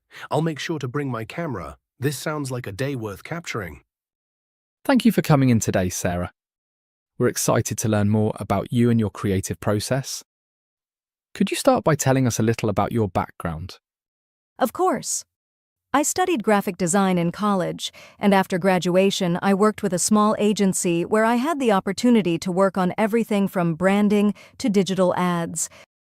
That experience taught me to adapt to various styles and client needs. That's great to hear. It sounds like you're comfortable working with a range of projects. Could you walk me through one of your favourite projects and what made it memorable? Sure, one of my favorite projects was actually a rebranding for a local coffee shop. They wanted a modern, minimalist look, but still wanted to keep a cozy, welcoming vibe. I researched color palettes, designed new logos, and even helped with the menu design. Seeing my work in an actual business space was incredibly rewarding. That sounds fantastic. So from concept to execution, you were heavily involved? In this role, we're looking for someone who can balance creativity with strategic thinking. How do you ensure your creative ideas align with a client's goals? I think it all starts with understanding the client's vision. I usually hold a brainstorming session where I ask a lot of questions to understand their needs and what they hope to achieve. Once I have a clear vision, I let my creativity flow, but always refer back to their core message to make sure everything aligns. Impressive. We definitely value someone who puts the client's vision first. Let's talk a bit about challenges. What's been the most challenging project you've worked on, and how did you handle it? Good question. I once had a project where a client's vision kept evolving. Every week, they'd introduce new ideas, which made it difficult to keep on track. I decided to have a candid conversation with them about the scope and timeline, and we agreed on a few final revisions to keep us both focused. It was a lesson in patience, but also in clear communication. That's such a valuable skill. So before we wrap up, is there a specific goal you have for yourself in a role like this? Absolutely. My goal is to take on more responsibility in creative direction, overseeing a project from concept to launch while collaborating with other creatives. I feel this role could help me develop those skills. That's wonderful, Sarah. Thanks again for coming in and sharing your experiences with us. We'll be in touch soon. Thank you for coming in, Natalie. We're always excited to meet young chefs interested in this apprenticeship. So, tell me, what inspired you to pursue a career in cooking? Thank you, Chef Marquez. I've loved cooking since I was a kid. My family would gather every Sunday for a big meal, and I was always in the kitchen, helping my grandmother with everything from chopping vegetables to seasoning sauces. Watching people enjoy what we'd made together, it just made me realize that cooking could be more than a hobby for me. That's wonderful. Cooking with family can really ignite that passion. So, what would you say is your favorite type of cuisine to work with? That's tough. I love Italian cuisine, mainly because it feels so comforting and rooted in tradition. But I also enjoy experimenting with Asian flavors and learning to balance spices, especially in Thai and Japanese cooking. Each cuisine has such a unique approach, and I love adapting new techniques into my own style. A true chef at heart, always experimenting. Now, this apprenticeship will involve long hours and a lot of precision. Our kitchen can get intense, especially during service. Do you have experience working under high pressure? Yes, I worked part-time in a busy restaurant last year. It was my first real kitchen job, and I quickly learned how to handle multiple orders, stay organized, and keep calm, even when we had full tables. It was overwhelming at first, but I grew to love the adrenaline rush. I feel like I really thrive under that kind of pressure. That's good to hear. Adaptability and resilience are essential in this line of work. Tell me, what's the most challenging dish you've tried to master? I'd say mastering a classic French soufflé was the hardest for me. I must have tried it a dozen times before I got the rise and texture just right. One small mistake, and the whole thing could collapse.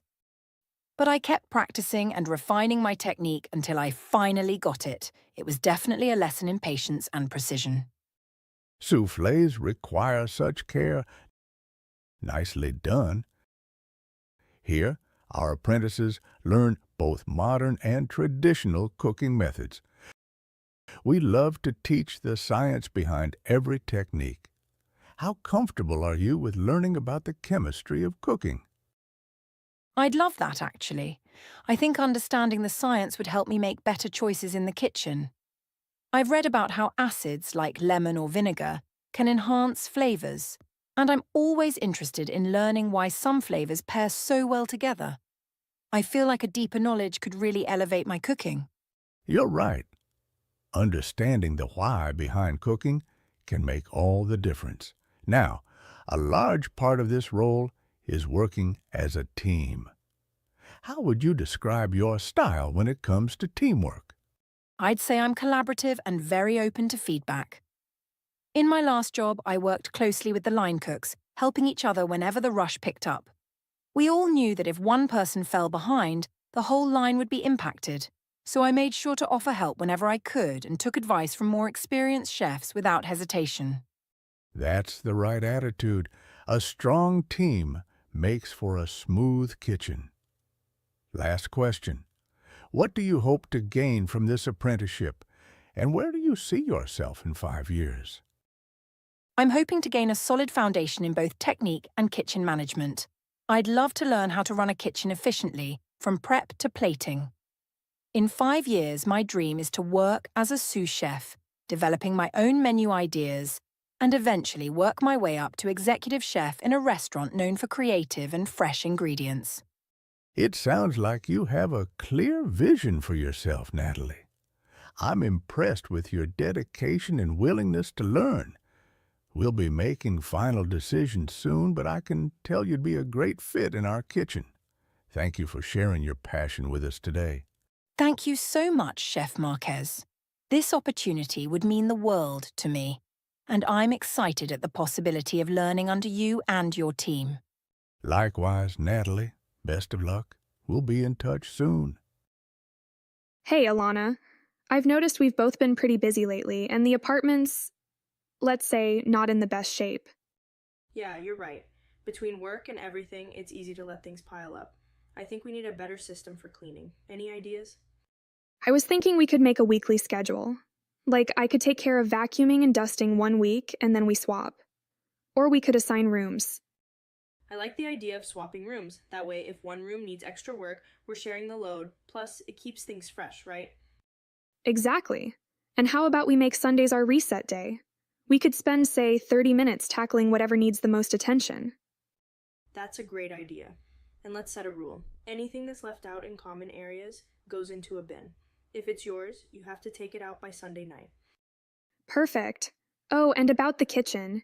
How do you feel about alternating dish duty every night?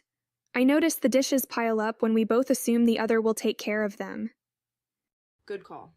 Let's take turns, and maybe if one of us cooks, the other handles cleanup that night. That way, it's even. Deal. One last thing, let's tackle the bathroom together once a month. It's easier if we just knock it out in one go. You're on. This is actually going to make things so much easier. Thanks for bringing it up, Sam. I think this is going to work well for both of us. No problem. Let's kick it off this Sunday. Sounds good. Here's to a clean, stress-free apartment. Hey, everyone! So glad we could all meet up today. It's been ages since our last trip. I was thinking we could plan something for the upcoming long weekend. Any ideas? A trip sounds perfect. I've been itching to get out of the city. What about hiking? There are a few great trails up north, and it'll be a good way for us to get some fresh air. Ooh, hiking, I'm in. Which trails are you thinking, Jake? Well, there's Green River Trail. It's pretty scenic but manageable. We could even set up camp by the lake for the night. Or, if we're feeling adventurous, there's Eagle Peak. It's a bit tougher, though. Green River Trail sounds ideal. I'm all for adventure, but maybe not too intense, especially if we're carrying camping gear. Plus, the lake sounds lovely for a night under the stars. Count me in. I'll bring the tents. But I need to warn you all, I haven't hiked in, well, years. Don't worry, Tom. None of us are pros here. I think we're more focused on relaxing and enjoying the scenery. Exactly. So here's what I suggest. We leave Friday evening, camp near the trail entrance, and then start hiking first thing Saturday. That way, we get a full day on the trail. I love it! Should we split up some tasks? Like, who's bringing food, gear, first aid kit, stuff like that? Good idea. I'll handle the tents and sleeping bags. I can take care of snacks, water, and any cooking gear we need. I'll bring the first aid kit and some firewood in case it gets chilly at night. Jake, what about you? I'll make sure we have a map and a compass. Can't have us getting lost out there. Perfect! This is going to be awesome. Let's meet next week to finalize everything and do a gear check. Can't wait! James, I got a job offer. It's in Chicago, though, so I'd have to move. Chicago. Wow, that's exciting. But yeah, moving is a huge step. How do you feel about it? I'm nervous, but also thrilled. It's a great opportunity, but leaving here won't be easy. I mean, all my friends, my family, and you. Hey, it's a big change, but I'm excited for you. Plus, Chicago's just a flight away. What's the job? I'd be working with a nonprofit focused on environmental policy. It's exactly the kind of work I want to do. That's amazing, Lena. You've worked so hard for this. When would you start? Next month, I'll have to find a place to live, pack everything up. It's a bit overwhelming. I'll help you with the move, and we'll definitely stay in touch. You've got this. Thanks, James. Having your support makes it a lot easier. Hey, Grace, guess what I came across today? A flyer for a rock climbing club. They meet every weekend at that indoor climbing gym downtown. I think we should give it a try. Rock climbing? Seriously? I've never done anything like that. Isn't it, kind of intense? Come on, it's not like we're scaling Mount Everest. They have beginner classes and they start on super low walls. It's more about learning the basics and having fun. I don't know. I'm not exactly a fan of heights. I get nervous just standing on a tall chair. Haha, that's exactly why you should try it. Think of it as a way to conquer your fears. Plus, it's great exercise. You've been saying you wanted to switch up your routine. I said switch it up, not terrify myself. But you have a point. Running on the treadmill is getting boring. Still, what if I get stuck halfway up and can't move? That would be embarrassing. If that happens, I'll cheer you on from below, or laugh, depending on how funny it looks. Gee, thanks. You're such a supportive friend. In all seriousness, the instructors are super helpful. They'll guide you step by step, and there's a harness, so even if you slip, you're completely safe. Worst case, you just dangle for a bit like a cool action hero. Action hero, huh? I'm pretty sure I'd look more like a panicked cat stuck on a tree. Well, panicked cat or not, you'll be trying something new. Imagine the stories you'll have to tell. And if it's terrible, we can just grab a smoothie afterward and call it a day. Smoothies, you say? Now you're talking my language. Exactly, so are you in? Fine, I'll try it. But only because you promised smoothies. What do I need to bring? Just some comfortable clothes and a sense of adventure. The gym provides the shoes and harness. All right, but I'm warning you, if I chicken out, I'm not climbing higher than the kiddie wall. Deal. Let's aim for this Saturday. They have a morning session. That way we can laugh at ourselves when there's no crowd. Oh, great. No witnesses to my potential humiliation. Perfect.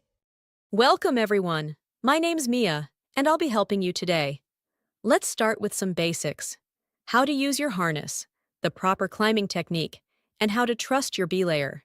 That's the person holding your rope. Trusting someone with my life already sounds like a bad idea. What if you let go? Relax. I've got a strong grip.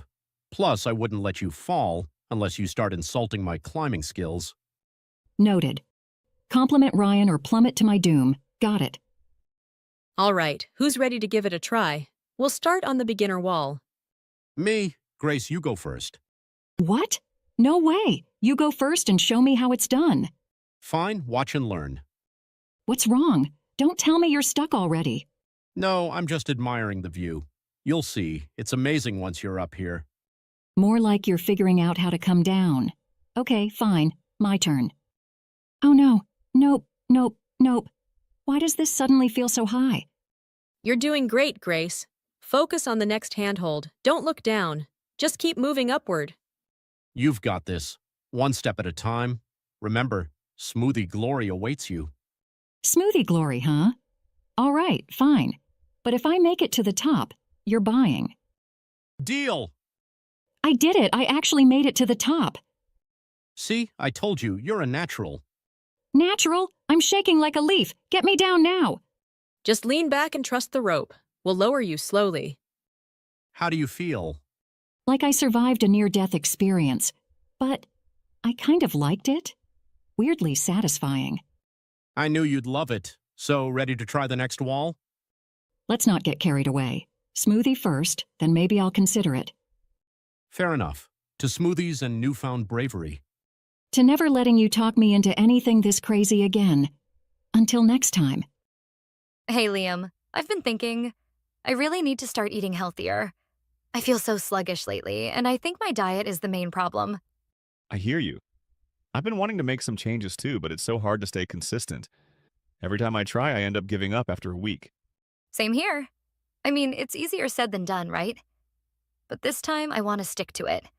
Maybe we could try it together? That's a great idea. It's always easier when you have someone to hold you accountable. So, what's your plan? Are you thinking of cutting out sugar or trying one of those trendy diets? Not really. I don't want to do anything extreme. I was thinking more along the lines of eating more vegetables, drinking more water, and cutting back on processed foods. Just small, manageable changes. That sounds smart. Extreme diets never work for me either. I tried keto last year and I couldn't even look at a piece of bread without feeling like I was breaking the law. Oh, I remember that. You were so grumpy all the time. That's why I think balance is key. No crazy restrictions, just healthier choices. Okay, but what about snacks? I'm a big snacker. If I don't have chips or cookies in the house, I feel like I'll starve. There are healthier options, you know? Like instead of chips, you could have popcorn or nuts. And instead of cookies, maybe some fruit or yogurt with honey.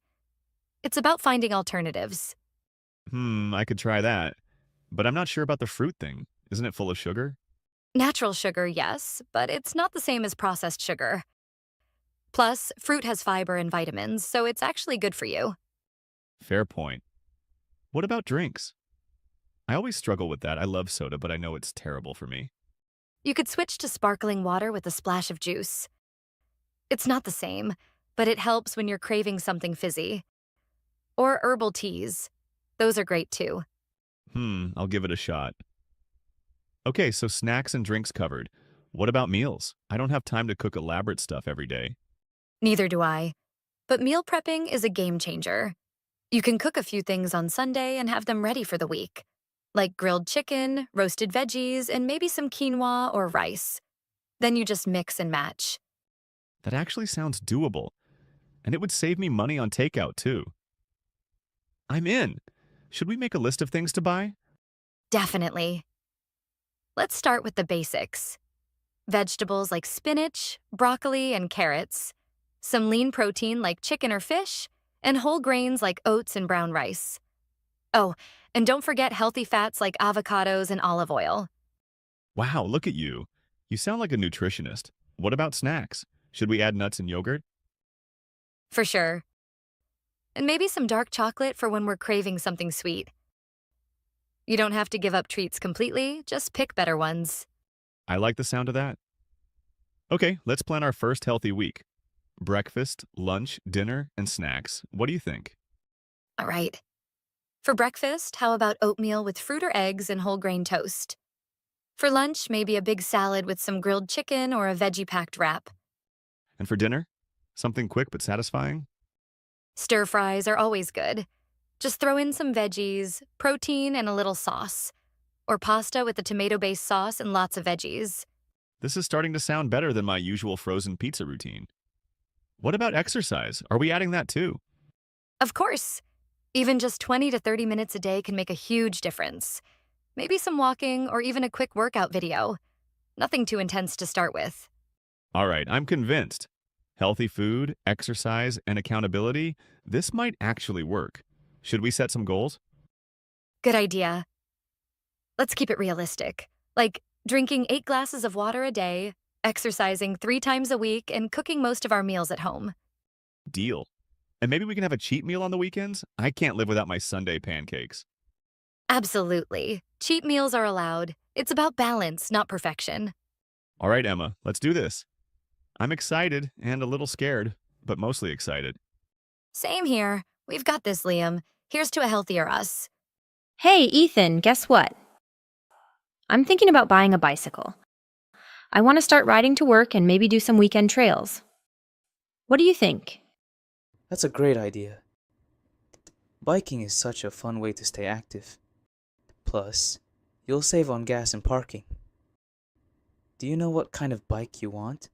Not really, that's the thing. I'm clueless about bikes. I went to a shop yesterday and there were so many options. Road bikes, mountain bikes, hybrid bikes. My head was spinning.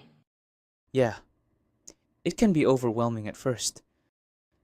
But it all depends on how you'll use it. For commuting and occasional trails, a hybrid bike might be your best bet. It's a mix of a road and mountain bike, so it's versatile. That sounds perfect. But are they expensive? I don't want to spend a fortune on my first bike.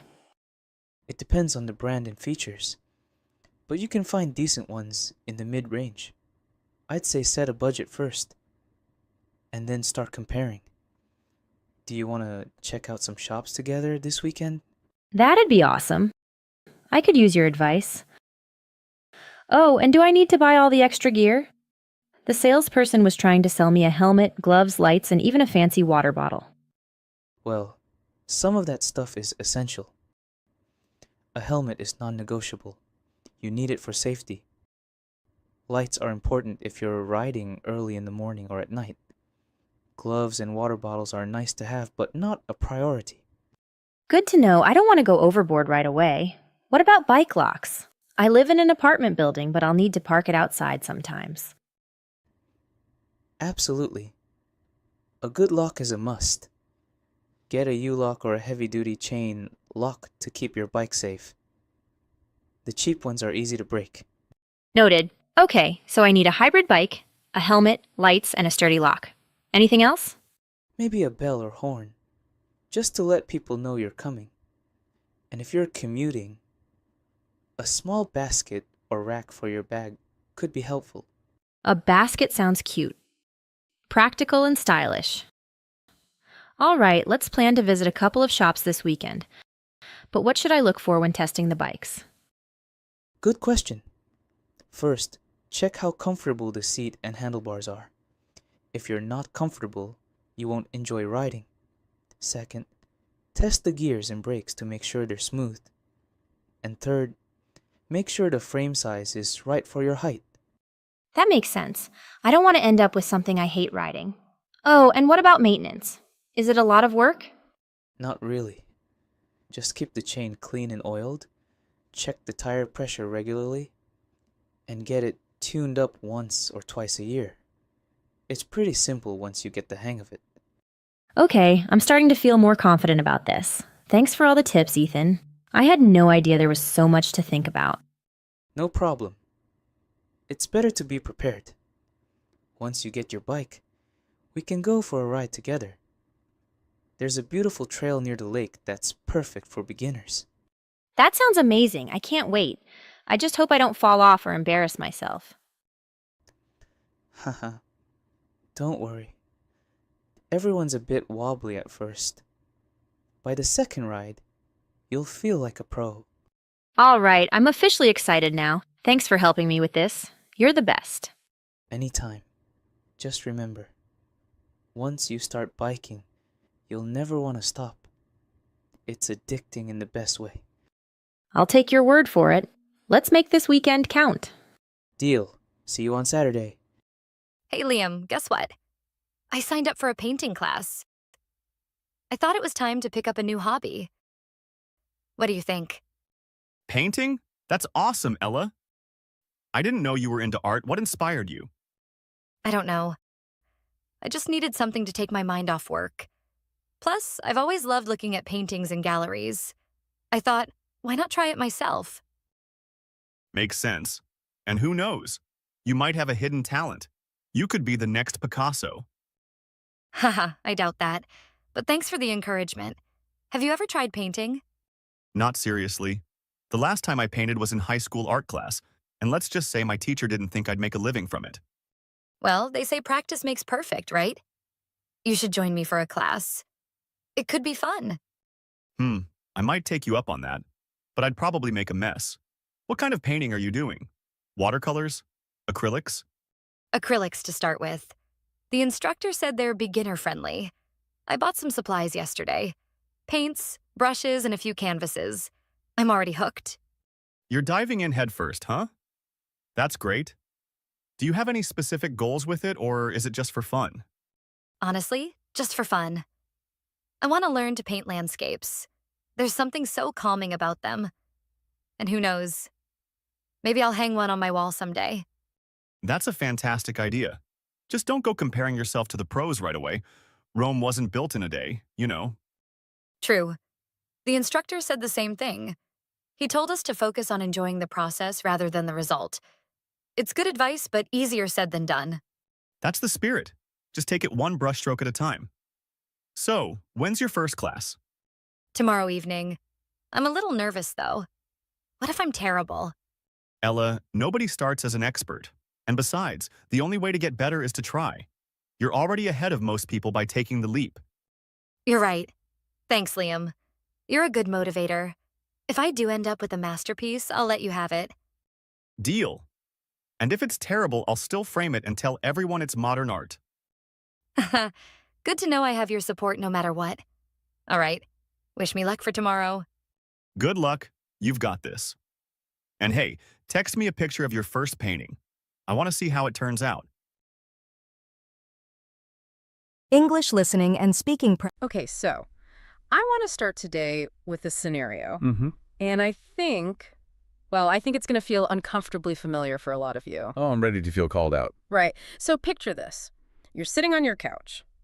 It's late, maybe 9:30 p.m. You're a little tired, maybe a bit bored. TV's on in the background, phone in hand. Exactly. Yeah. And you open an app or browser tab, doesn't matter which. You have absolutely no intention of buying anything. You're just looking. Just scrolling. The modern version of window shopping, but the store has, everything in the world. And then 20 minutes later, somehow your credit card information has been entered. You've bought a specialized coffee grinder. Oh. Or noise-canceling headphones. Some skincare serum that promises to fix everything. Yes. And the weirdest part is, in that moment, as you click place order, you feel this real sense of accomplishment, like you just solved a problem. And then the box shows up 3 days later, and you just look at it and think, why? Why did I do that? That is the exact question we are digging into today. Because we love to think of ourselves as rational, Homo economicus, making logical choices. Right. But the stack of research we're exploring for this deep dive, all focused on the psychology of spending, just completely shatters that idea. It really does. That rational actor model it's basically a fairy tale we tell ourselves. The reality that these sources describe is so much messier. It's not logic. No, it's biology. It's emotion. A lot of the time, it's a coping mechanism. And before we get into the neuroscience, which we are definitely going to do, I think we need to set a ground rule for this deep dive. Okay. Because reading through this, I definitely had a few moments where I winced. It is really easy to feel judged. For sure. But the authors are so clear about this. The goal here is not guilt. No. Guilt is actually the enemy. As we'll see, guilt is a stressor. And what does stress do? It triggers more spending, a vicious loop. So the mission today is awareness over guilt. Exactly. We're just popping the hood to see how the engine works so that next time you feel that urge, you understand the mechanism. You're not just a passenger. Okay, let's pop the hood. And we have to start with the engine itself, the brain. Right. Most people have heard of dopamine. It's always called the pleasure chemical. You buy something, you get dopamine, you feel good. Simple. And that is a massive and I'd say dangerous oversimplification. Why dangerous? Because it completely misses why we shop in the first place. The source material draws a line between two very different systems in the brain. There's the wanting system and the liking system. This part really blew my mind. I just assumed they were the same thing. I want a pizza because I like the pizza. You'd think so, but in the brain, they run on totally different neural pathways. Liking is opioids and endocannabinoids. That's the actual enjoyment when you eat the slice or, wear the new sweater. Okay. But wanting, that's all dopamine. And dopamine is not about pleasure. It's about pursuit. It's the hunting instinct. Precisely. Yeah. It's a seeking system. Evolution designed it to get you off the couch to find food or a partner. So when you see those headphones online, your brain isn't releasing dopamine to say, hey, those are nice. What is it saying? It's creating an itch, a tension. It's saying, if you get that, your life will be better. Go get it. That makes so much sense. It explains why the anticipation is almost always better than the actual thing. Mm-hmm. I was reading about prediction error, and it just clicked. It explains that letdown feeling perfectly. Right. Can you break that down? Yeah. So the dopamine spikes during the hunt, right? It Yeah. peaks just before you get the thing. So right when you click buy, you're basically high on the possibility of how great this thing will make your life. And then it arrives. And then it arrives, and your brain goes, okay, mission complete, and the dopamine just crashes. And that's the prediction error. Your brain predicted this huge, life-altering reward. The reality is, it's just a physical object. It's a coffee grinder. It can't possibly live up to that chemical hype. And right on the heels of that, hedonic adaptation kicks in. Which is the fancy term for the fact that we just get used to stuff incredibly quickly. That shiny new car is just the car in a month. The new phone is just my phone. The baseline just resets. Yeah. And because that dopamine rush is gone and the new thing is now normal, the brain immediately starts scanning the horizon for the next target. It's a treadmill. It's a biological treadmill. Mm-hmm. And just realizing that, I think, is the first step toward freedom. You're not broken for wanting more things. You're literally fighting millions of years of programming that says pursuit is survival. And it can't just be biology, right? Because if it were only dopamine, we'd all be addicted to buying everything all the time. But we have our own specific triggers. Yes. This is where we move from the engine to the driver. Dopamine provides the fuel, but our emotions are steering the car. The sources mention that acronym, HALT, hungry, angry, lonely, tired. Right, the classic triggers. But it felt like they went deeper. They talked about spending as a form of emotional regulation. Or maybe emotional dysregulation. I mean, Yeah. think about retail therapy. We say it as a joke, but it is a very real psychological event. How does that actually work? Well, when you're stressed, your cortisol levels are high. The act of spending, making a choice, acquiring something can give you a temporary hit that lowers that stress. But there was one specific emotional driver in the text that really stood out to me. And it wasn't just stress, it was the need for control. Oh, that's a huge one. The idea that when life feels totally out of control, your job is insane, the news is overwhelming, you feel this loss of agency, you can't fix the world. You can't fix your boss. But you can buy a label maker. The label maker is the perfect example. It's the symbol of order. It is. I have totally done this. I felt overwhelmed by some huge project, and instead of working on it, I go on Amazon and buy organizational tools. The source called it proxy control. That's such a great term for it. You solve a tiny, manageable problem because the macro problem feels too big. A transaction is a perfect little story. I want this, I pay for it, I get it. It's a moment of pure cause and effect in a world that, rarely feels that simple. It creates this false sense of stability. For 5 minutes, you are the master of your universe. And that's why it's so compelling. You're not buying the product, you're buying the feeling of being in charge. And then there's just plain old boredom, which I think we underestimate. The reading mentioned the dopamine menu concept, that we all have this menu of things we can do to get a little stimulation. And for many of us, shopping has just become the easiest appetizer to order. Because it's frictionless. Reading a book takes effort. Learning to play guitar takes effort. Scrolling and clicking. It's passive. It's high reward, low effort stimulation that fills that void instantly. Okay, so we've got the biological engine with dopamine. We've got the emotional triggers like stress and control. But we aren't doing this in a vacuum. No, we're doing it in an environment that is engineered from the ground up to weaponize those two things against us. Now we have to talk about the marketing machine. And not just ads exist. The sources were really specific about how sophisticated this has all become. It's not about product features anymore. It's about identity. This is the ideal self gap. Marketers know you have your actual self, who you are today, maybe a little tired, a little insecure, and then you have your ideal self, The person you want to be. The person you want to be. The fit, adventurous, organized, successful you. And the product is always positioned as the bridge between the two. Exactly. They aren't selling a jacket. They are selling the lifestyle of the person who wears that jacket. You buy the fleece, you're buying into the identity of the eco-conscious explorer, even if you only wear it to the supermarket. That reminds me of the Diderot effect that came up in the reading, the philosopher Denis Diderot. Yeah, the story of his dressing gown. Right. He gets this beautiful, fancy scarlet dressing gown, and all of a sudden he looks around his office and everything else, his chair, his rug, it all looks shabby in comparison. So he has to upgrade everything. He replaces the rug, then the chair, then the desk. The introduction of one new identity item created this cascade of consumption to make everything else match. And marketers trigger that constantly.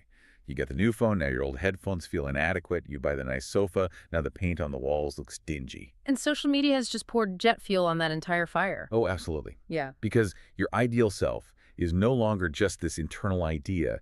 It's being curated and displayed by everyone else's highlight reels 24/7. The sources called it the shift from keeping up with the Joneses to keeping up with the Kardashians. Or even just keep up with the algorithm. When it's just the Joneses next door, the comparison group was small. Limited. Now you're comparing your daily life to the top 1% of the planet's most beautifully curated experiences. Your brain's social comparison circuit just lights up like a Christmas tree. And that triggers this primal fear of falling behind, of being irrelevant. Which is a deep evolutionary fear. For our ancestors, being cast out of the tribe meant death. So when we spend to fit in, we're actually soothing a very old anxiety about being excluded. Okay, let's just pause here for a second, because this can all start to feel pretty bleak. It can. We're up against our own brain chemistry, our deepest insecurities, and a multi-trillion-dollar industry that knows exactly which buttons to push. It feels like a rigged game. It is a rigged game, but, and then this is the big pivot, you don't have to play. Which brings us back to the whole mission here. Awareness over guilt. Exactly. The goal is not to go live in a cave and weave your own sandals. Right. The sources are very clear on this. There's nothing inherently wrong with buying things you enjoy. Nothing at all. The problem isn't consumption. It's mindless consumption. It's the gap between what you think you're doing, making a rational choice, and what you're actually doing.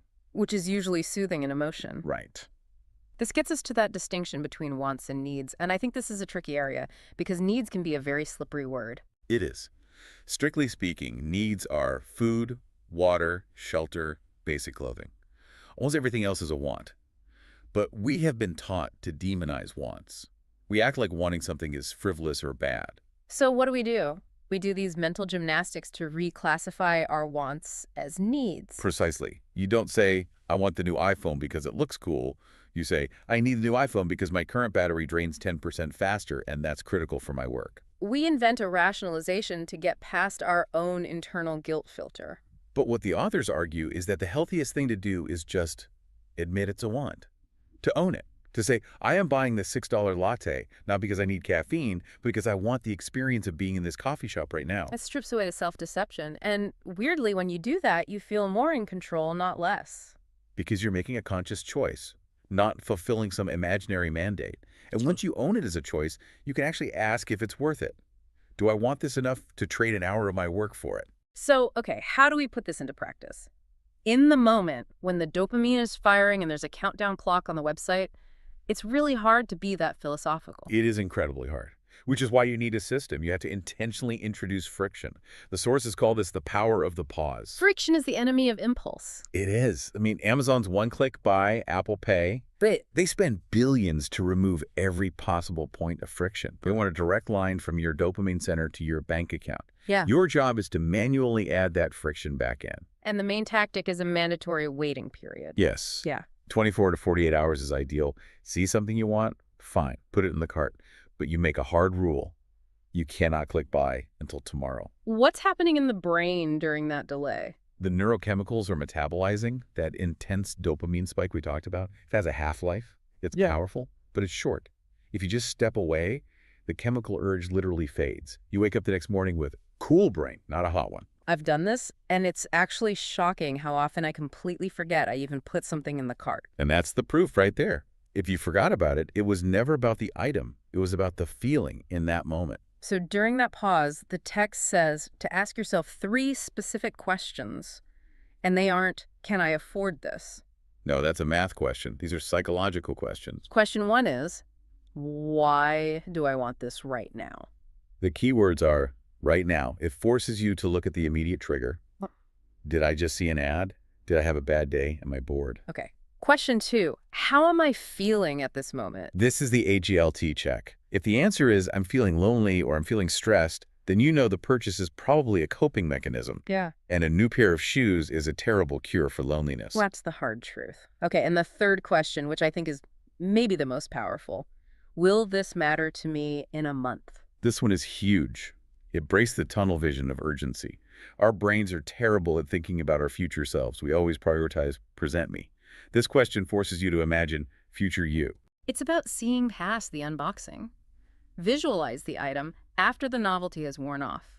Is it still adding value, or is it just clutter? And if you do all that, you wait 24 hours, you ask the questions, and you still genuinely want the item. Then buy it and enjoy it guilt-free. Exactly. This isn't about deprivation. It's just about intentionality. So the end goal really is to stop using spending as a solution for emotional problems. Money is a tool. It's a really bad therapist. Yeah. When we ask a material object to do a spiritual or emotional job, it can't hold that weight. It's not designed for it. That brings me to the closing thought from the sources, which I found really profound. It suggests that what we're actually chasing isn't the stuff itself. No, never. We're chasing the feeling we think the stuff will give us.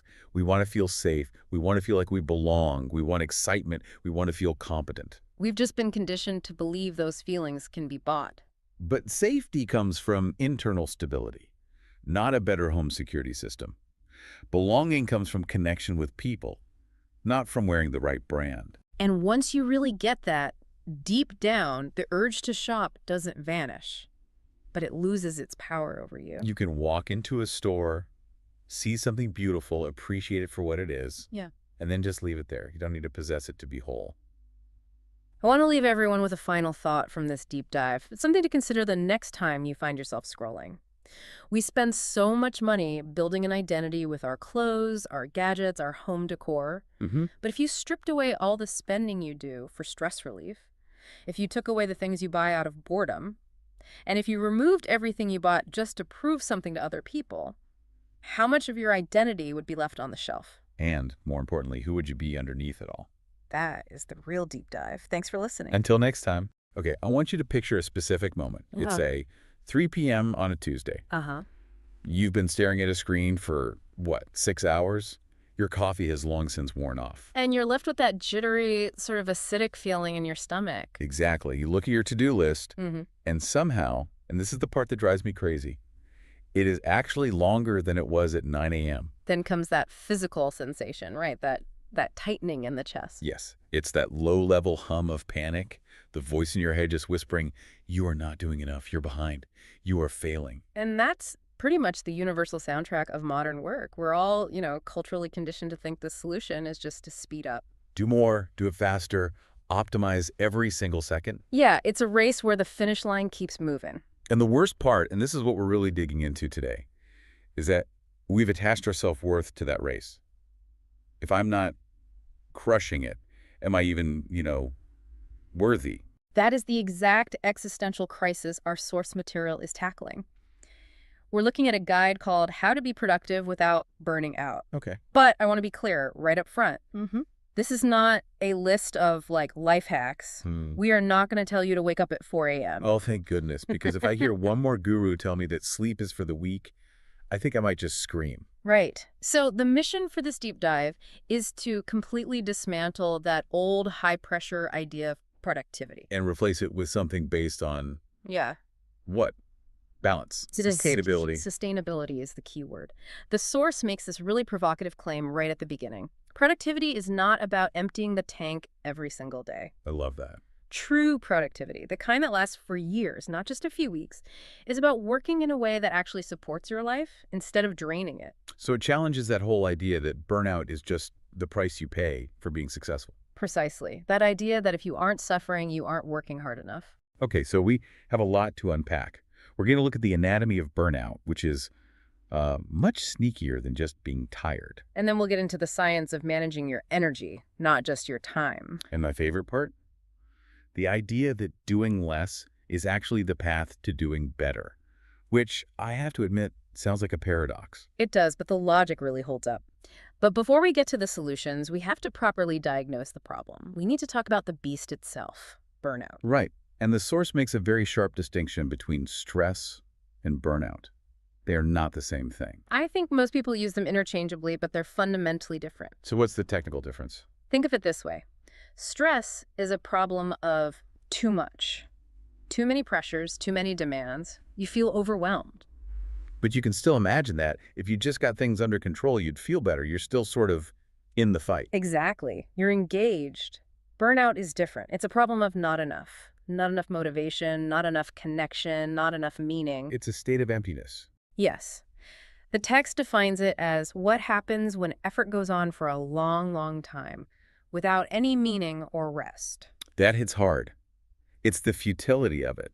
Feeling like a hamster on a wheel, you're moving, but you're going nowhere. And the source really emphasizes this does not happen overnight. This is so crucial for you to understand. You don't just wake up one day and have burnout. No, it's a slow creep. The source lays out these stages, and I think it's worth going through them because they look deceptively normal at first. I found this part terrifyingly relatable. Let's start with stage 1. Stage 1 is the compulsion to prove.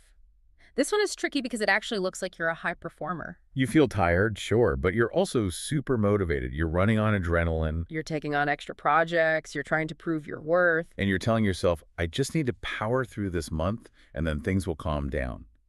But the month never ends. Correct. And that leads to stage 2, frustration and cynicism. The adrenaline starts to fade, and now you're just irritated. You start feeling detached from your work, maybe snapping at people. I love your name for it, the per my last email phase. Yeah, you're just angry that tasks even exist. And that cynicism, it's a defense mechanism. Your brain is trying to distance itself from the pain. If you don't catch it there, you hit stage 3, collapse. The danger zone. This is where the lights go out. Even a small task, like sending an email, feels physically heavy, like climbing a mountain. And the motivation is just gone. You look at the screen and you just do not care. That's the key symptom. And here is where the source dropped a massive truth bomb for me. About why this happens, because we usually think, oh, I burned out because I'm weak. I couldn't handle it. The weakness myth. We internalize it as a personal failure. But the text says something completely different. It says, burnout is not a sign of weakness. It is often a sign that someone has been trying too hard for too long. It's just such a profound reframing. It means the people most likely to burn out are often the most dedicated and conscientious ones. Wow. So it's not that you're weak. It's that you've been strong for way too long without any support. It changes the whole diagnosis. It's not the driver's fault the car broke down. It's that you can't redline an engine indefinitely. Right. It's just basic physics. If the engine overheats, it's not because the engine is lazy. It's because the system wasn't maintained. So the solution isn't to just slam your foot on the gas pedal harder. The source says we need a whole paradigm shift away from time management. And toward energy management. This is the real pivot point of the whole guide. Because traditional productivity is obsessed with the clock, right? Yeah. 8 hours, fill them up. It treats us like machines. But the text argues productivity is biological. All hours are not created equal. I love that phrase. It's so true. It is. We act like our energy at 9 a.m. is the same as 3 p.m. Biologically, that's just impossible. We're governed by something called ultradian rhythms. Okay, unpack that for us. Ultradian rhythms. So most people have heard of circadian rhythms, the 24-hour sleep-wake cycle. Right. Ultradian rhythms are shorter cycles that happen during the day. Research suggests our brains can only really focus intensely for about 90 to 120 minutes. And after that? After that, they need a break, a reset. So that slump I feel after I've been working hard for a couple hours, that's not me being lazy. No, that is your biology screaming for a recovery period. Your brain has literally run low on the fuel it needs for deep focus. Okay, so practically what do we do with that? We can't just tell our boss, sorry, my ultradian rhythm is off right now. Oh, well, you could try. But the strategy is to map your work to your energy. You have to identify your biological prime time. For most people, that's the morning, but not for everyone. And you protect that time. You reserve those high energy peaks for your most important work, the deep, creative, strategic stuff. And then, when that inevitable dip hits in the afternoon, you don't have to stop working. You just switch the type of work. You use that low energy time for what the source calls shallow work. Answering routine emails, filing stuff, scheduling meetings, things that don't need a ton of brain power. You're matching the task to the fuel in the tank. Yeah. If you try to do heavy lifting when you're in a slump, you just get exhausted and frustrated. Which brings us to the part of the guide that I think is the hardest for people to accept. The idea of doing less. In a culture that just screams hustle 24/7, this feels, I don't know, almost illegal. It feels completely counterintuitive, but the source grounds this in the science of cognitive load. It says a long to-do list is actually a productivity killer. Why is that? Well, it's more than just being intimidating. When your brain sees a list with 50 items on it, it registers a threat. It creates a stress response. And stress makes it harder to focus. It biologically inhibits the part of your brain you need for focus. But there's also something called the Zeigarnik effect. The Zeigarnik effect. Sounds like a Bond villain. It's a psychological thing where your brain remembers unfinished tasks much better than finished ones. All those unfinished things on my list are just hanging out in the back of my mind. Exactly. They create open loops that are constantly draining your mental battery in the background. You're sabotaging your own focus. Plus, every time you jump between tasks, there's a cost, right? A huge one. They call it switching cost.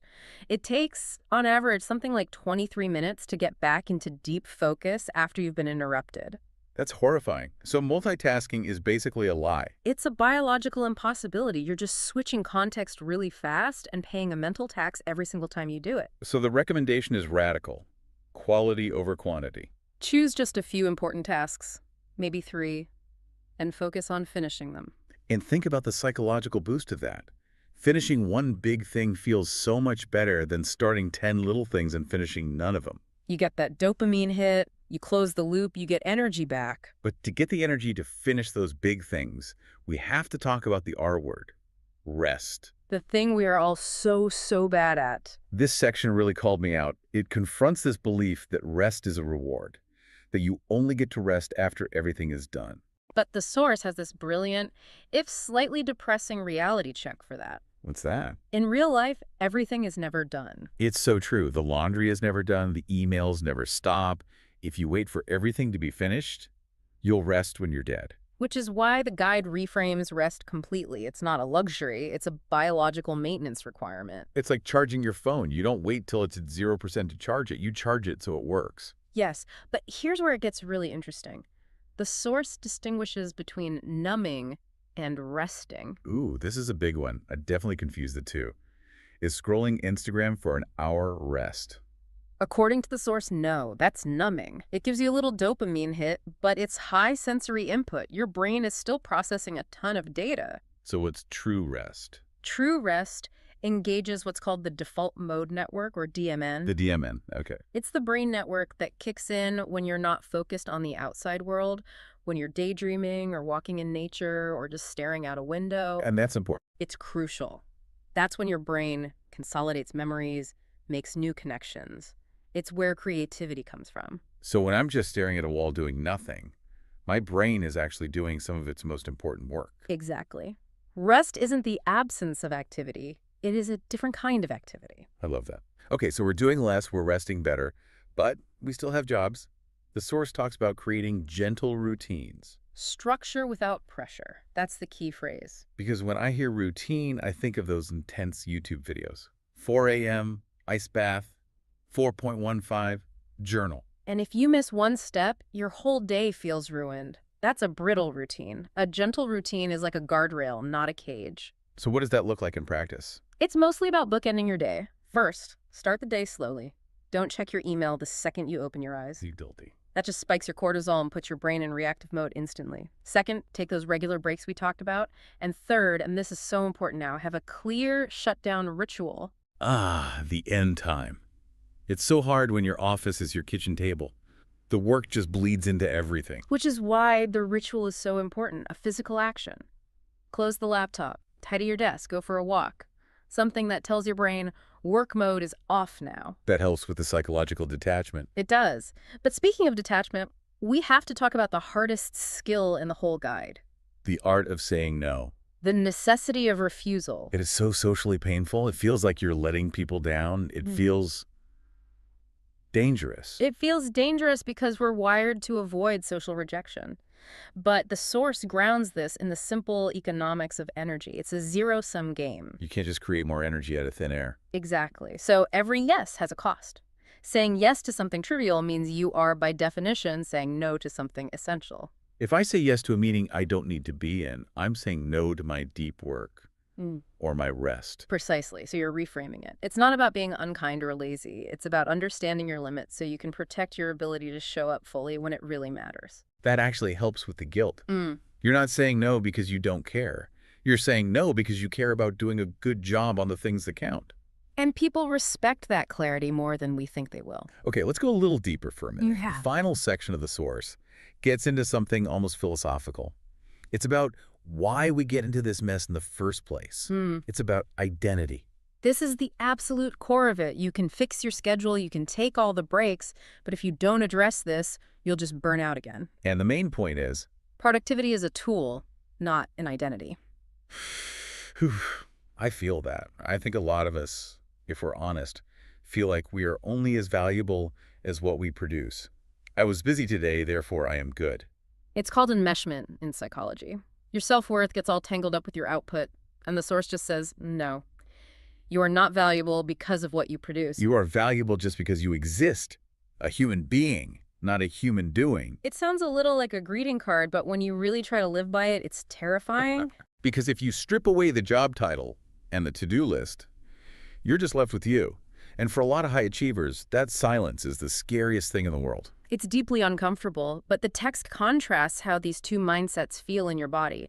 Toxic productivity feels heavy, it feels frantic, and it's based in fear. And the alternative, sustainable productivity. The source describes it as feeling calm, steady, quiet, and kind. Quiet and kind. I have never once associated the word kind with productivity. Productivity is supposed to be aggressive. Crush it. Kill it. It's a radical shift. It suggests a healthy approach has to have space for grace, for the fact that you're a biological organism that has bad days and needs rest. So if we put it all back together, the synthesis here, the big picture, is that we have to move from a mechanical view of ourselves to a biological one. We have to respect the organism. Which means managing energy, not time. It means needing rest as fuel, not as a reward. It means gentle routines and setting boundaries. And it means we have to stop measuring our days by how many boxes we checked. Yes. The shift is internal. The guide suggests changing the question you ask yourself every morning instead of, how can I do more? You ask, how can I work in a way that feels sustainable? That's the takeaway right there. Sustainability. Because if you burn out, you're not productive at all. A broken engine goes nowhere. The goal is to stay in the race for the long haul, not sprint until you collapse at mile 2. So as you, our listener, go about your day-to-day, whether you're at work or washing dishes or just staring at that to-do list, try to summon that feeling of quiet and steady. And check your energy, not just the clock. Remember the lesson on identity. Right. And here's a thought to leave you with, something to chew on that really comes from that identity section. If you stripped away everything you produce today, every email, every task, if you achieve 0 results, would you still feel valuable? The source suggests the answer is yes. But actually believing that, living that truth, that's the ultimate challenge. Something to explore. Thanks for diving in with us. Okay, picture the scene. It's a Tuesday night, or maybe it's early Sunday morning. You've finally carved out that holy grail of modern life, free time. Right. You have a clear goal. Maybe you need to finish a report, study for a certification, or honestly, maybe you just want to read that novel that's been gathering dust. You have the coffee, you have the comfy chair, the intention is there. Exactly. You sit down, you open the book or the laptop, and then tick, tick, tick. 30 seconds later, what is actually happening? Oh, I know this one. You are scrolling through a social media feed, or you're suddenly just paralyzed by the thought of an email you might have forgotten to send 3 days ago. Yes. Or, my personal favorite, you find yourself deeply, deeply invested in researching the weather patterns for a vacation you haven't even booked yet. It's so immediate. It's like trying to hold on to a wet bar of soap. The mind just slips. And the feeling that follows isn't usually, oh, well, better luck next time. No, it's frustration. It is this heavy, sinking feeling that focusing has become technically harder than it's ever been. It feels like a universal problem right now. And because it's so hard, we build this whole story around it, don't we? We do. We tell ourselves it's a character flaw, that we lack discipline. We need to buckle down or grit our teeth. Right, the brute force method. If I just, hate myself enough, I'll eventually do the work. Which, spoiler alert, rarely works. But today, we are doing a deep dive into some fascinating research, all anchored by an article called How to Stay Focused in a World Full of Distraction. Okay. And our mission here is really to dismantle that exact myth. The big takeaway from all our research isn't that you need more discipline, it's that you need to stop fighting your own biology. I'm listening. Because if the answer isn't just try harder, I am very, very interested. Well, the answer is significantly more nuanced. Yeah? It's about understanding the mechanics of attention, like cognitive load and attentional residue. And it's about managing your environment to lower that load. Okay. And maybe most surprisingly, it's about treating your brain with kindness rather than with force. Okay, I have to stop you right there. Kindness. I'm going to be honest, that sounds a little soft. If I have a deadline in 2 hours and I'm procrastinating, being kind to my brain feels like a great way to get fired. How does kindness actually get the report written? It sounds so counterintuitive, I know. But the research suggests that, well, that self-flagellation, it actually takes up mental bandwidth. It consumes the very energy you need for the task. Yeah. The source makes it really clear. Focus isn't a personality trait you lack. It's a biological system that you can actually optimize. So let's get into the machinery of this, because I think most people, myself included, assume the problem is obvious. It's the glowing rectangle in my pocket. It's the phone. That is certainly the external trigger. I mean, the source acknowledges that today's world is an ecosystem of noise notifications, messages, algorithm video feeds, all of it. Right. But here is where it gets really interesting and where we need to look at the brain's default mode network. The source makes this critical distinction between external noise and internal noise. Internal noise, you mean like my own brain's sabotaging me? Essentially, we tend to think distraction comes from the outside. But studies show that, on average, we shift our attention about 4 times per minute, often without any external prompt at all. 4 times a minute? That's terrifying. It's the internal noise. We're talking about worries, random memories, future planning, that awkward thing you said 5 years ago. Oh, yes. This is often linked to that default mode network in the brain, which activates when we aren't focused on a specific task. It's basically the daydreaming circuit. So I can be in a soundproof bunker, phone locked in a safe, and my default mode network is still going to be throwing random thoughts at me. Precisely. And the source points out that technology just aggravates this. It's not just that the apps catch our attention, it's that our interaction with them has rewired our baseline for stimulation. The dopamine loop. The slot machine effect. Exactly. And over time, the brain just habituates to that high level of input. So when you finally do turn everything off, silence doesn't feel peaceful. Silence feels threatening. It feels like withdrawal.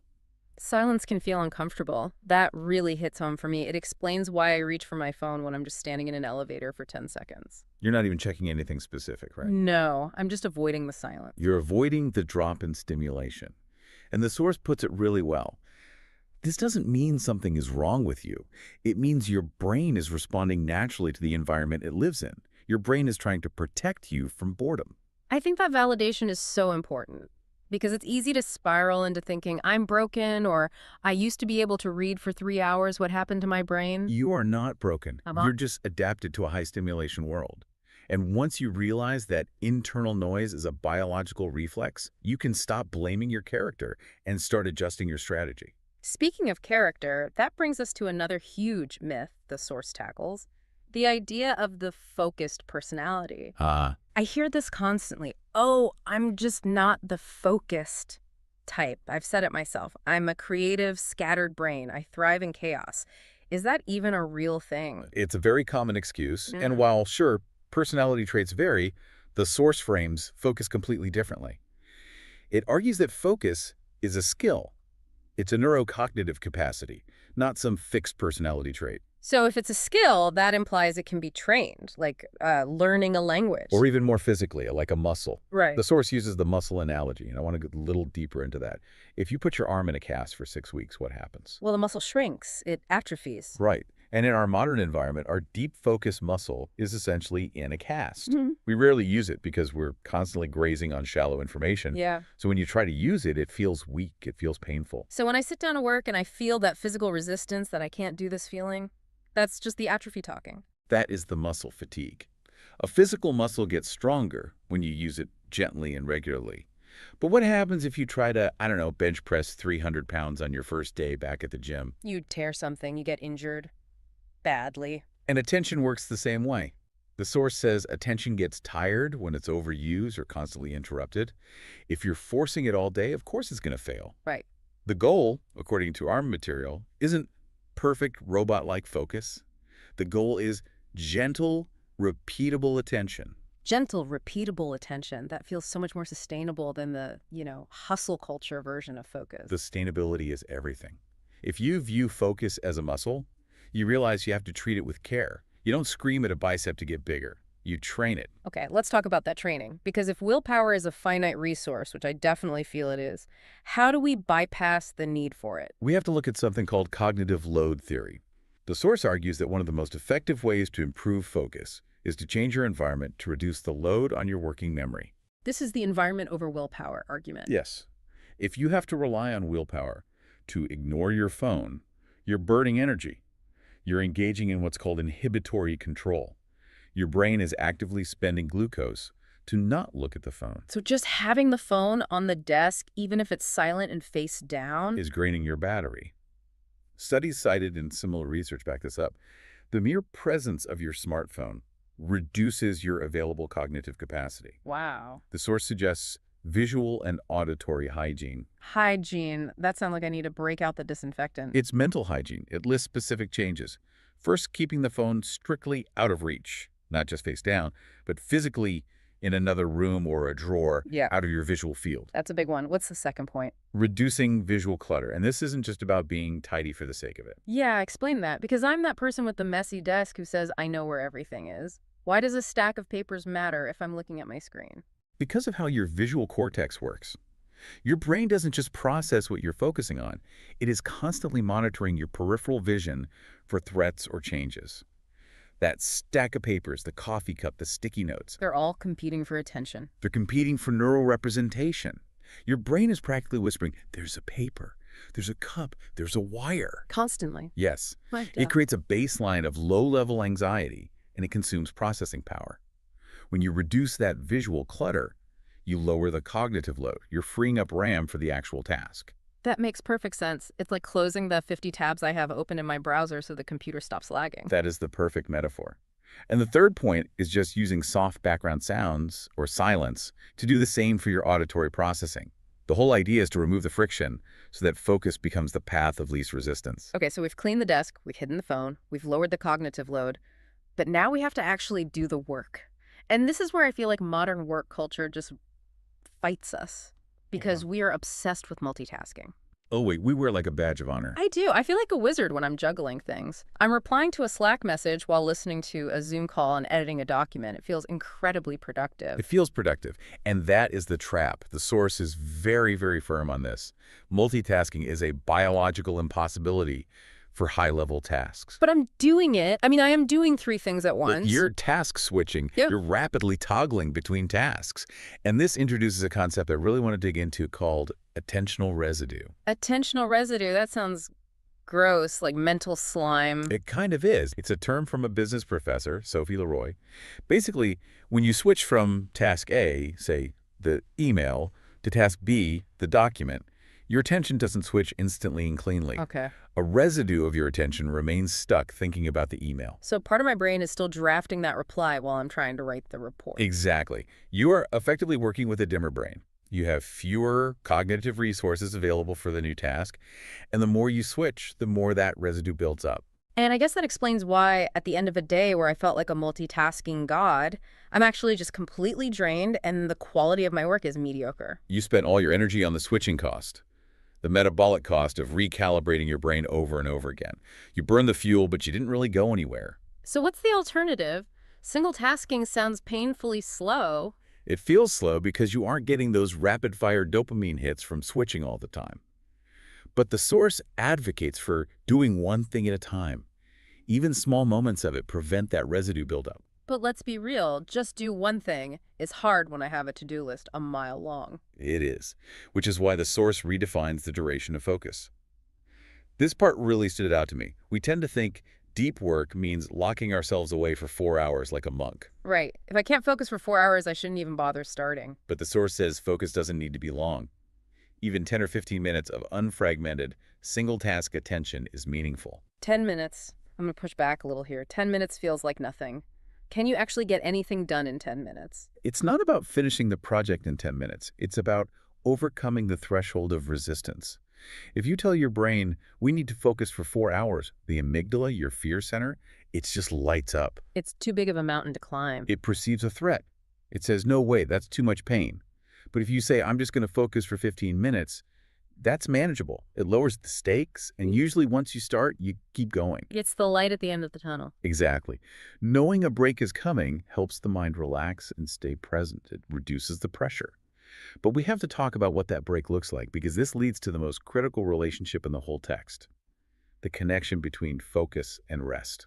I feel like we usually treat rest as a reward. Like, if I suffer enough through this work, then I am allowed to stop. And the source flips that completely on its head.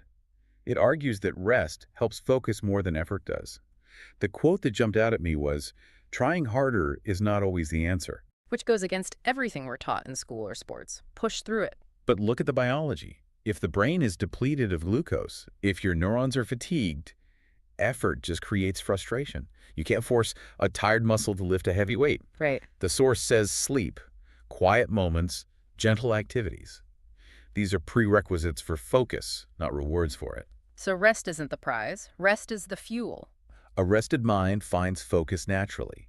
A tired mind breeds distraction because it just lacks the inhibition control to stop the wandering. I love that reframing, but I want to circle back to something you mentioned at the very beginning: kindness.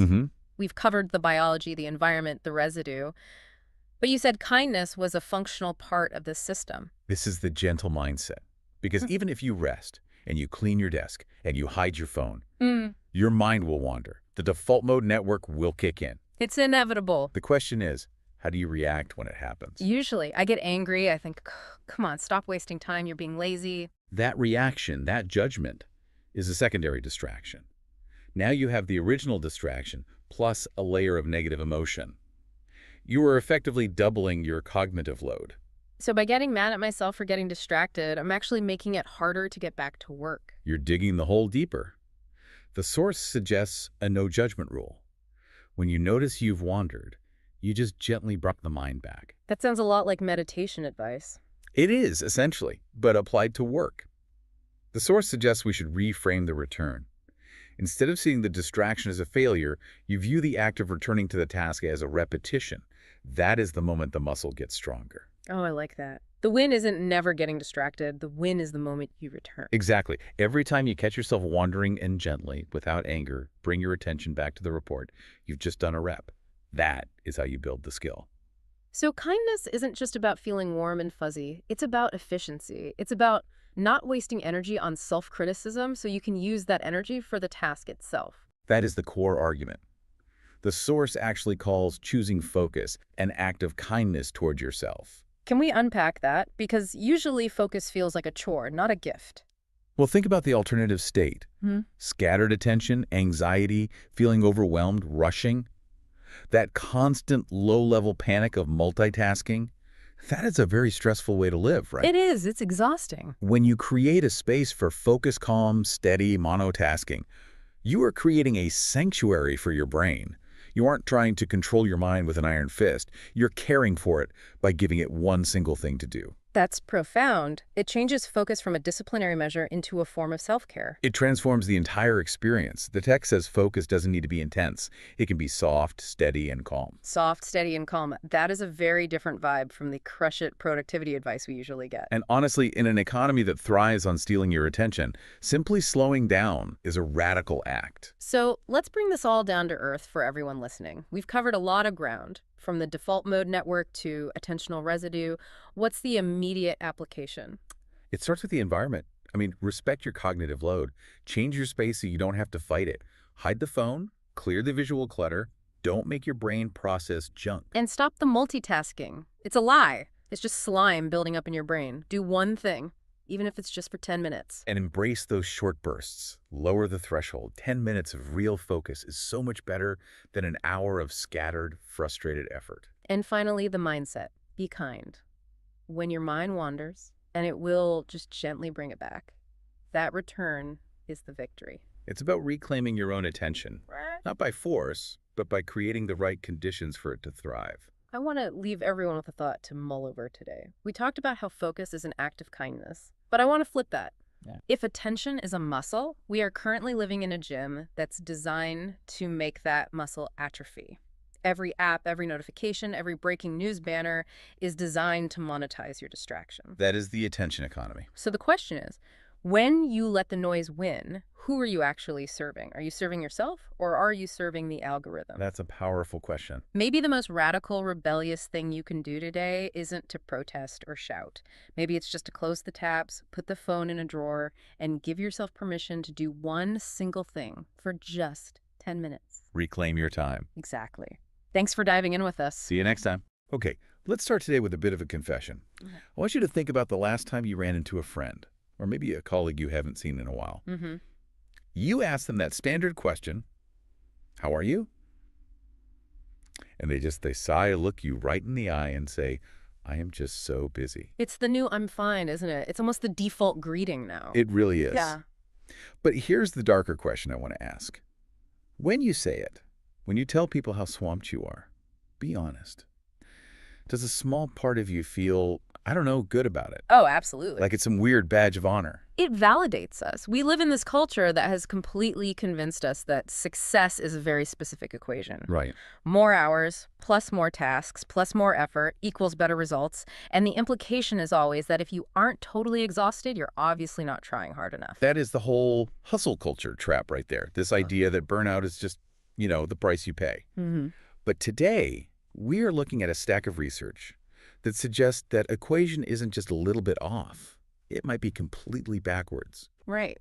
We're diving into a text titled, Why Doing Less Often Leads to Better Results. And I have to say, reading this felt like a relief, but it also felt a little dangerous. Dangerous how? That's an interesting word for it. Well, it just challenges the way most of us operate. It suggests that doing too much is actually the cause of our failure, not the solution. It makes you look back and wonder if all that grinding was just a waste of time. And that is the core premise. It's a really tough pill to swallow.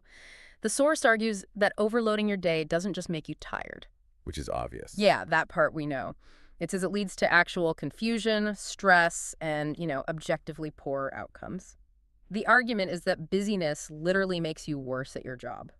So just to be clear from the start, this isn't a deep dive about, self-care in the sense of taking a spa day because you deserve it. No, not at all. This is about performance strategy. A strategic pivot. Precisely. The mission for this deep dive is to really unpack the mechanics, the neuroscience and psychology of it, of why our brains just plain function better with less input. We want to see how slowing down isn't about laziness, it's about being more effective. Okay, I want to get into the nuts and bolts because do less sounds great, but in the real world, it's terrifying. Yeah. The source starts by identifying this villain in our daily lives. It calls it mental noise. Mental noise is such a fantastic term for this. I mean, think about a typical day for you. Yeah. Your schedule is just stuff. You have tasks, you have messages pinging every few minutes, family stuff, the news. The source describes your mind in that state as just noisy. It feels like static, or like a swarm of bees in your head. It's actually worse than static because static is consistent. It's kinetic. Your thoughts are literally jumping from one thing to another without ever really landing on anything. Right. So in that state, your brain never actually settles on one problem. It just skims the surface of like 20 different things. It's like having 50 browser tabs open in your brain. You get that feeling where the computer fan starts whirring like a jet engine, and there's music playing from some tab you can't even find. That's the perfect analogy. And just think about the performance of that computer. It slows down, it crashes. The source points out the human version of that. It says even simple decisions can feel heavy. When you have that much noise, you can work a 12-hour day and your satisfaction is just rock bottom. You feel like you're running through mud. I know that feeling so well. And my reaction usually is to just push harder. Wow. I think, okay, I just need to grind through this. I tell myself I need to answer more emails to clear the deck so I can finally think. But the text says that's the wrong move. It is the worst move you can make. It makes this really crucial distinction. It says the problem isn't a lack of effort. You're trying hard enough. Right. The problem is too much input. You are trying to pour a gallon of water into a pint glass. Pushing harder just makes a bigger mess. That's a huge perspective shift. Yeah. It's not a discipline failure, it's an input failure. Exactly. Right. And the only way to fix an input failure is to, well, restrict the input. The source is very blunt about this. Reducing the number of tasks is the only way to reduce mental pressure. You can't outwork the noise. You have to silence it by taking things away. Okay, so let's say we do that. We close some of the tabs. What happens then? Because the text moves into what I'm thinking of as the physics of focus. It talks about attention, almost like it's a physical thing that takes up space. It does, and this is where the science gets really cool. The one line that stood out to me was, focus is not something we can force. It appears when the mind has space. But we've all tried to force it, right? Yeah. You're sitting there staring at a blinking cursor, just demanding your brain to come up with something brilliant. And it almost never works. No. And that usually leads to what the text calls thin and weak attention. This is a really key concept. If you are trying to focus on a bunch of things at once, or even just switching back and forth, your attention gets spread so thin it basically loses all its power. Hold on, let's pause there. Because the modern workplace pretty much demands constant task switching. I'm writing a report, but I have to check email and then someone comes to my desk. Is that really destroying my focus, or am I just, multitasking? You're experiencing something researchers call the switching cost, or attention residue. Attention residue. Yeah. That sounds kind of gross. It is a little gross, yeah. The idea is that when you switch from, say, task A, your report, to task B, the email, your brain doesn't just snap over instantly. Yeah. A big part of your cognitive processing is still stuck on task A. So you're reading the email, but part of your brain is still chewing on the report. You're literally not all there for the new task. So every time I switch tabs, I'm leaving a little piece of my brain behind. That's it, exactly. And if you do that 20 times an hour, you have no brain left for what's in front of you. The source argues that when you do less, you eliminate that residue. You actually allow for deep focus. And this is where it gets super compelling for anyone who loves productivity metrics. There's a formula in the source I just love. It says, 1 focused hour can be more effective than many distracted hours. That is the key. For anyone who loves efficiency, that's the whole game. We track hours like they're all the same. I worked an 8-hour day, but an hour is not a fixed unit of value. Right. 1 hour of deep, quiet, singular focus that can produce more actual value than 8 hours of distracted, noisy, busy work. It's quality over quantity, but for time itself. The benefits listed are pretty convincing. Work gets easier, mistakes go down, creativity goes up. And that makes total sense, doesn't it? If you're not fighting the noise, if you're not fighting the residue from the last 10 things you did, your brain has the bandwidth to actually be creative. You aren't just processing tasks, you're thinking about them. But let me play devil's advocate for a second. Deep focus is great, but our lives demand constant decision-making. Answer this, decide on that. Where should we go for lunch? The force brings up a concept that explains why we feel so wiped out by 2 p.m. You're talking about decision fatigue. This is a very real economic reality for your brain. Yeah, the text puts it so simply. Every decision uses energy. And here's the scary part. The brain doesn't really distinguish between important and unimportant decisions nearly as well as we think it does. So whether you're deciding on a multi-million-dollar strategy or what font to use in an email, every single choice burns a little bit of mental fuel. So if your day is just chaotic and unstructured, you're burning through all your fuel, just figuring out the logistics of how to live, you're exhausted before you even get to the real work. Precisely. You're spending all your energy on the menu, not the meal. You just deplete your glucose, your willpower, your executive function, just trying to navigate the chaos. So what's the fix then? How do we stop that fuel leak? Because I can't just stop making decisions. The source is a big advocate for simple routines. Now, I know the word routine sounds boring, it sounds restrictive. A little bit. But the source argues routines are powerful because they remove small choices. Okay. So if I always check my email at 9 a.m., I don't have to spend energy deciding if I should check it. I just do it. Exactly. Yeah. Or if you eat the same thing for breakfast, or have a set way you start a meeting, it creates what it calls a calm structure. By automating those little things, you save your best mental energy for what actually matters. The text literally says, less decision-making often leads to better decisions. I love that term, calm structure. It doesn't sound like it's there to bind you, it's there to support you. It sounds a lot better than chaotic scramble, which is my usual mode. But speaking of scrambling, we have to talk about speed. because the text takes a really hard line against our obsession with doing everything fast. It does. It acknowledges that, our culture celebrates speed. We want everything yesterday, the whole move fast and break things idea. Right. But the source warns us that fast progress is not always real progress. That's a heavy statement. Fast progress is not always real progress, because in my head, speed is progress. If I'm moving fast, I'm winning. What does that even mean? Well, think of it like a vector. If you're going 100 miles an hour, but you're just slightly off course, or you're making mistakes that you can't even see because everything's a blur, are you actually making progress? No, I'm just getting to the wrong place faster. Exactly. The text argues that when you move too quickly, you're just prone to stress and errors. You might finish something in record time, but if it's full of mistakes or you burned out your team, you're just going to have to go back and fix it all later. So it's negative progress. It's actually slower in the long run. It's the classic tortoise and the hare situation, but for the modern workplace. The source advocates for slow, steady progress. It's more sustainable. When we slow down, we move with intention. We actually understand the work we're doing.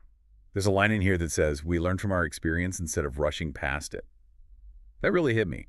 How often do we finish something and immediately just sprint to the next thing without ever processing what we just learned? All the time. And that's what stops us from growing. If you rush past the experience, you don't absorb the lesson. Consistency is so much more important than speed. Okay, so we've covered focus, decision fatigue, speed. Now let's get to the thing we all feel guilty about. The thing we think is the opposite of work. Rest. This is one of my favorite parts of the analysis because it completely reframes what rest even is. It stops treating rest as just idle time. Yeah, as the absence of productivity. And it starts treating it as a biological requirement for performance. Right, because my default is, if I'm resting, I'm being lazy. But the source says rest is part of productivity. It's an active process. The text explains that rest is when the brain actually processes information, when it solves problems, and when it recovers. Is this related to what neuroscientists call the default mode network? It is, essentially. When you stop focusing, when you go for a walk or do the dishes or just stare out the window, your brain doesn't switch off, it switches gears. It activates that network. And it starts connecting dots in the background. Yes. Consolidating memories. The text says, without rest, effort loses its power. It's like when you're trying so hard to remember a name and you can't get it. It's on the tip of your tongue. You struggle and struggle. Then you give up, go take a shower, and boom, it just pops into your head. That's the aha moment, exactly. And it only happens when the prefrontal cortex, the part of your brain that's trying hard, quiets down. The source is explicit that good ideas show up when we're relaxed, not when we're pushing. So sitting on the couch or going for a walk isn't wasting time. It's background processing. It is essential maintenance. If you skip it, you lose that processing power. You lose the ability to connect different ideas. You just become a task doer, not a problem solver. I feel like I need to print that out. Do not disturb. I am currently background processing. It's a valid work status, but you have to really mean it. You can't be resting while also scrolling through emails on your phone. Right, that's just different noise. It has to be a true disconnection. That's a crucial point. So let's connect this back to the output. If we do less, rest more, slow down.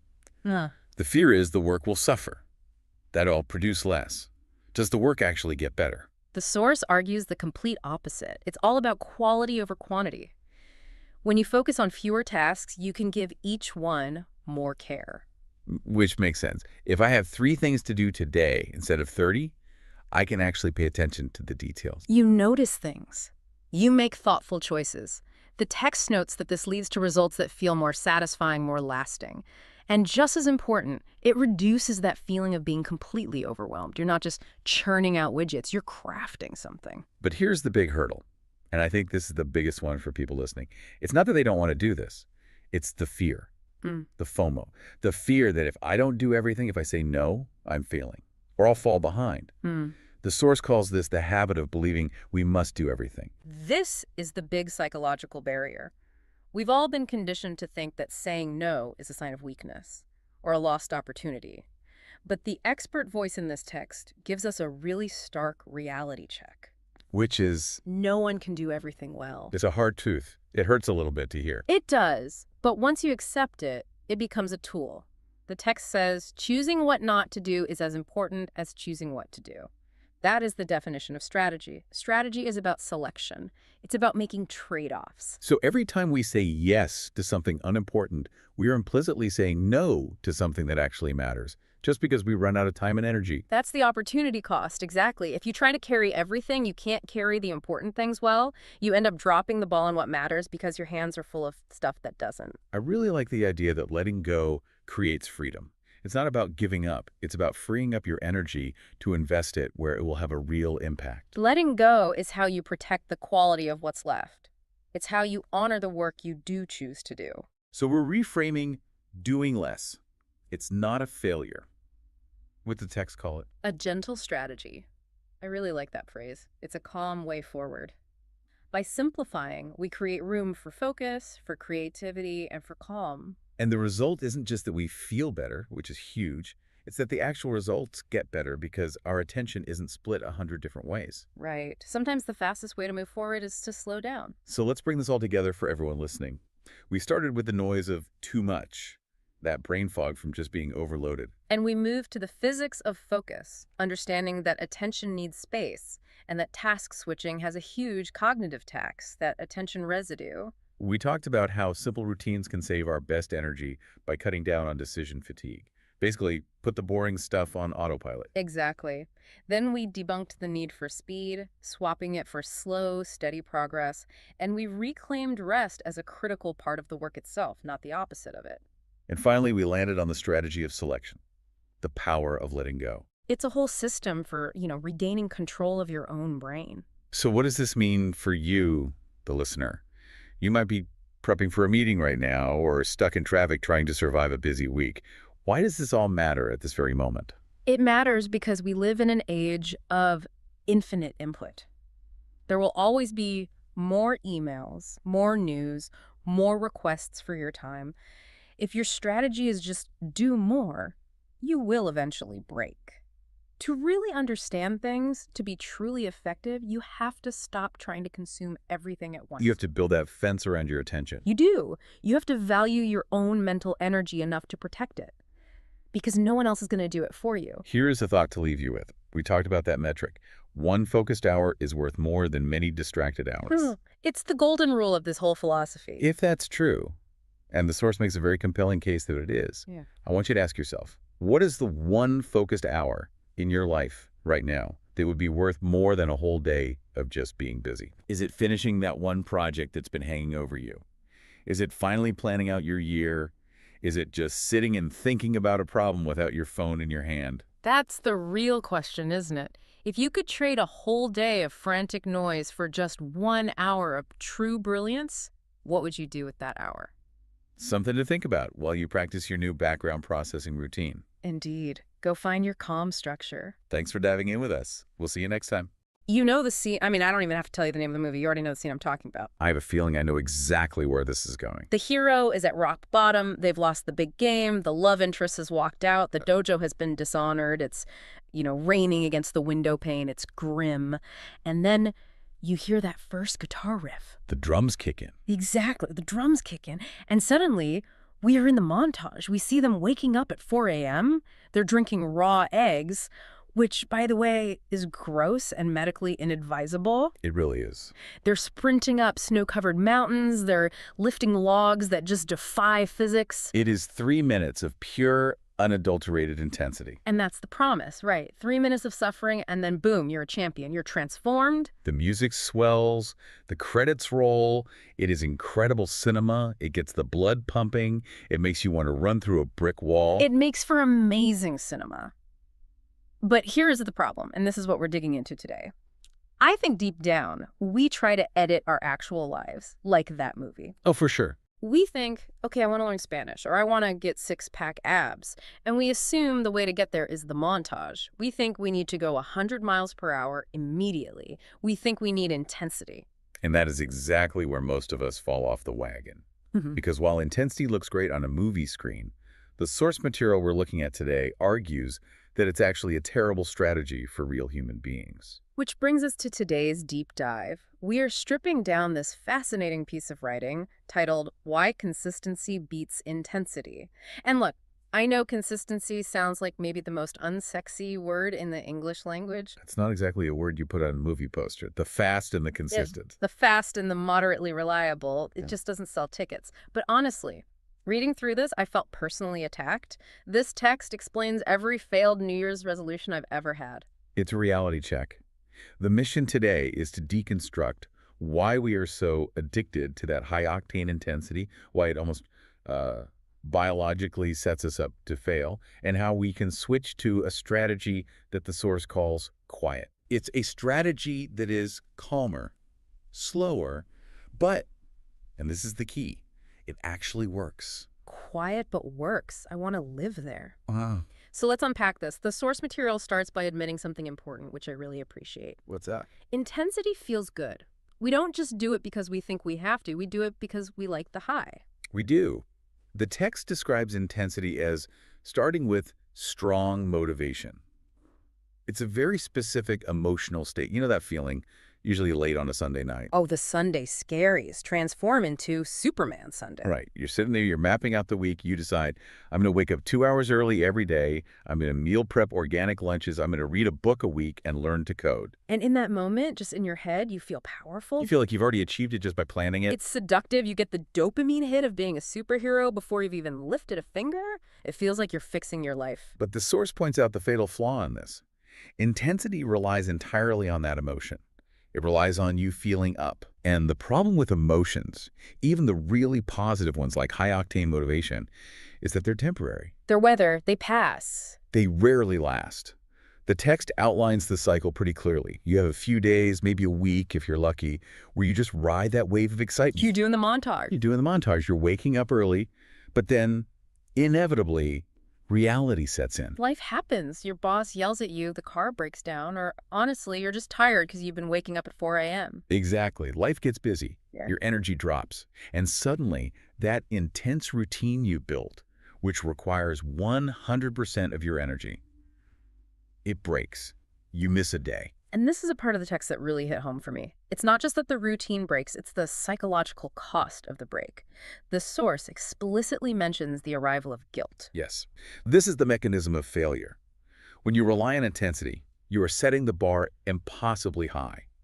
The text says intensity asks for too much too quickly. So when you inevitably miss a step, because you are a human being and not a robot, you don't just feel like you missed a Tuesday, you feel like you failed. The guilt sets in. And I've felt this. You miss the gym once, and you think, well, I ruined the streak, I'm a failure, I might as well eat this entire pizza. The might as well effect, it's paralyzing. Yeah. Once the guilt appears, the progress just stops. Yeah. Intensity creates this sort of binary world. Yeah. You are either 100% on, crushing it, or you are 0% off, failing. There's no middle ground. That is such a crucial insight. Intensity feels like power, but it's actually fragile. It's like a glass cannon in a video game. It hits hard, but if you tap it the wrong way, it just shatters. Precisely. So the source proposes the alternative, consistency. But the way it describes consistency is really interesting. It uses the word calm. Calm. See, that's where I get skeptical. Because Yeah. calm doesn't sound like winning. Calm sounds like settling. Right. It sounds like something you tell people who can't handle the heat. And that's the cultural conditioning talking. We are trained to think that effort must hurt to count. But the text says consistency does not need motivation every day. Okay, pause there. Does not need motivation. That sounds like a superpower, because usually I spend half my energy just trying to get motivated to do the thing. Well, think about it. If you rely on consistency, you stop trying to hype yourself up. You stop waiting for the montage music. Mm-hmm. Consistency relies on habits, not emotions. It's mechanical. The text says consistency grows slowly, but it grows deeply. Grows deeply. I like that image. It's less like a firework and more like an oak tree. That's a great analogy. A firework is intense. It's bright, loud, exciting. Everyone looks at it, and then 3 seconds later, it's just ash. Yeah. An oak tree is boring. You can stare at it all day, and you won't see it move. It's not exciting. Give it 5 years, 10 years, it's immovable. It has roots. So if we're moving away from the emotional high of intensity, the fireworks, what are we replacing it with? The source actually gets into the biology of this, right? It's not just philosophy. There's a brain element here. Right. This is where it gets fascinating. The source dives into how the human brain actually learns. And the key word here isn't inspiration or willpower, it's repetition. So walk us through the neuroscience here. Why does the brain care about repetition more than intensity? Well, the text explains that repeated actions create neural pathways. But let's visualize this. I want you to imagine a really dense, overgrown jungle. Okay, I'm in the jungle. I've got a machete in my hand. It's humid. Perfect. Now imagine you need to create a path. If you sprint through that forest once with maximum intensity, screaming, hacking away, running as fast as you can, Yeah. you might make a dent. Right. You might chop down a few vines, you make a lot of noise, you sweat, you work incredibly hard, but then you go home and you don't come back for a month. What happens to that trail? Oh, the jungle grows back. In like a week, nature takes it back. Exactly. The weeds take over. The path is gone. The brain is efficient. If you don't use a pathway, it prunes it. It says, oh, that was a one-time thing. Delete. It's looking to save energy. But if I walk that path every single day, Even if you walk slowly, even if you're just shuffling along in your pajamas, if you walk it every day, you beat down the grass, then you pack down the dirt, eventually the roots stop tripping you up. and it becomes a path. It becomes a path. The source says, what once felt difficult becomes normal. That is the holy grail, right? We want the hard stuff to feel normal. We want going to the gym or studying Spanish to feel as automatic as brushing our teeth. And that only happens through repetition. The brain adapts to what you do daily, not what you do occasionally with great effort. That's why the text argues that consistency works better than short bursts. The bursts just don't last long enough to do that physical rewiring work in the brain.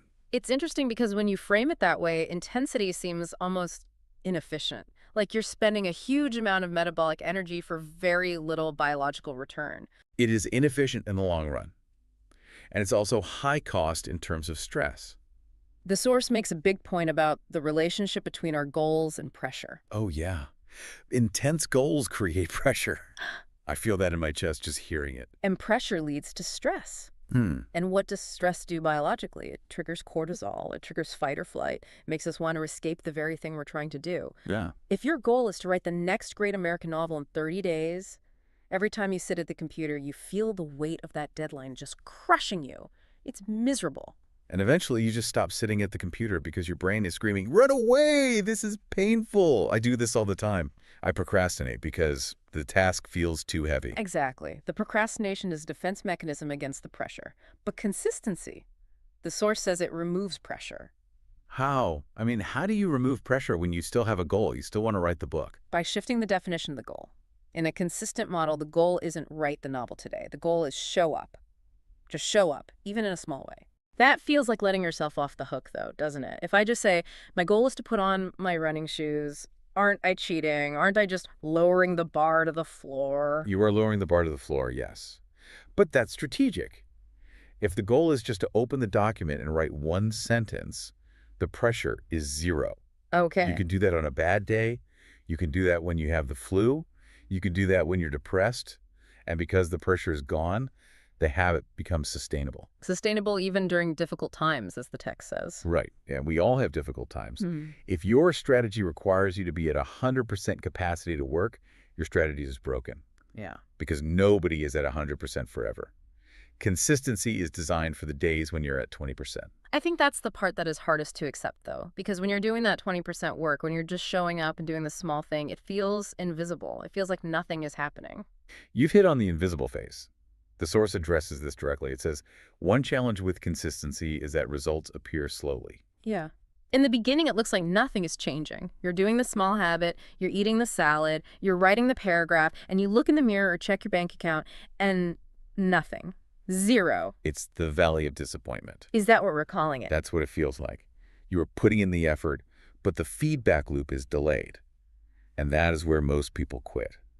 Because we're conditioned by that movie montage to want the immediate transformation. We want the training sequence to be over so we can win the fight. But the source says something is happening, even if we can't see it yet. It says change is happening quietly. It says consistency works behind the scenes. Skills are improving. The neural pathways are getting packed down. Right. But most importantly, something psychological is shifting. Confidence is growing. Now, this definition of confidence really stood out to me in the reading. Usually when we talk to people about confidence, we think of bravado, pumping your chest, standing in front of the mirror saying, I am a tiger. Right, the fake it till you make it style. Yeah. High energy. But the text defines confidence differently. It says confidence grows from reliability. Every small action is a promise kept. That's the line. Every small action is a promise kept. Yeah. Think about what that does to your relationship with yourself. If you set a massive, intense goal, I will run 10 miles today, and you quit at mile 3 because you're exhausted, you are breaking a promise to yourself. You are teaching your brain, I am a liar. I cannot trust my own word. Oof. Yeah. That's dark, but it's true. That's the guilt again. You start to see yourself as someone who doesn't follow through. But if you set a small, consistent goal, I will do 5 minutes of stretching, and you do it. You kept a promise. You build what the text calls self-trust. And calm confidence. Calm confidence, knowing that you will show up again tomorrow. It's not about thinking you're the greatest athlete in the world. It's about knowing you are reliable. That is a much sturdier foundation than hype. It's a shift from, I hope I can do this, to, I know I will do this because I always do. Exactly. And that self-trust is what carries you through the invisible phase. You don't need the external result immediately because you have the internal validation of keeping your promise. You feel good about yourself simply because you showed up. Now, there's another enemy of intensity that we haven't touched on yet, but the text makes a big deal of it. Rest. Ah, yes. The relationship with rest. Intensity seems to hate rest. If you're in the montage, you don't sleep, you don't take a break. Rest is for the weak. Intensity fears rest because intensity is fragile. If you stop the momentum of a spinning top, what happens? It falls over. The whole thing collapses.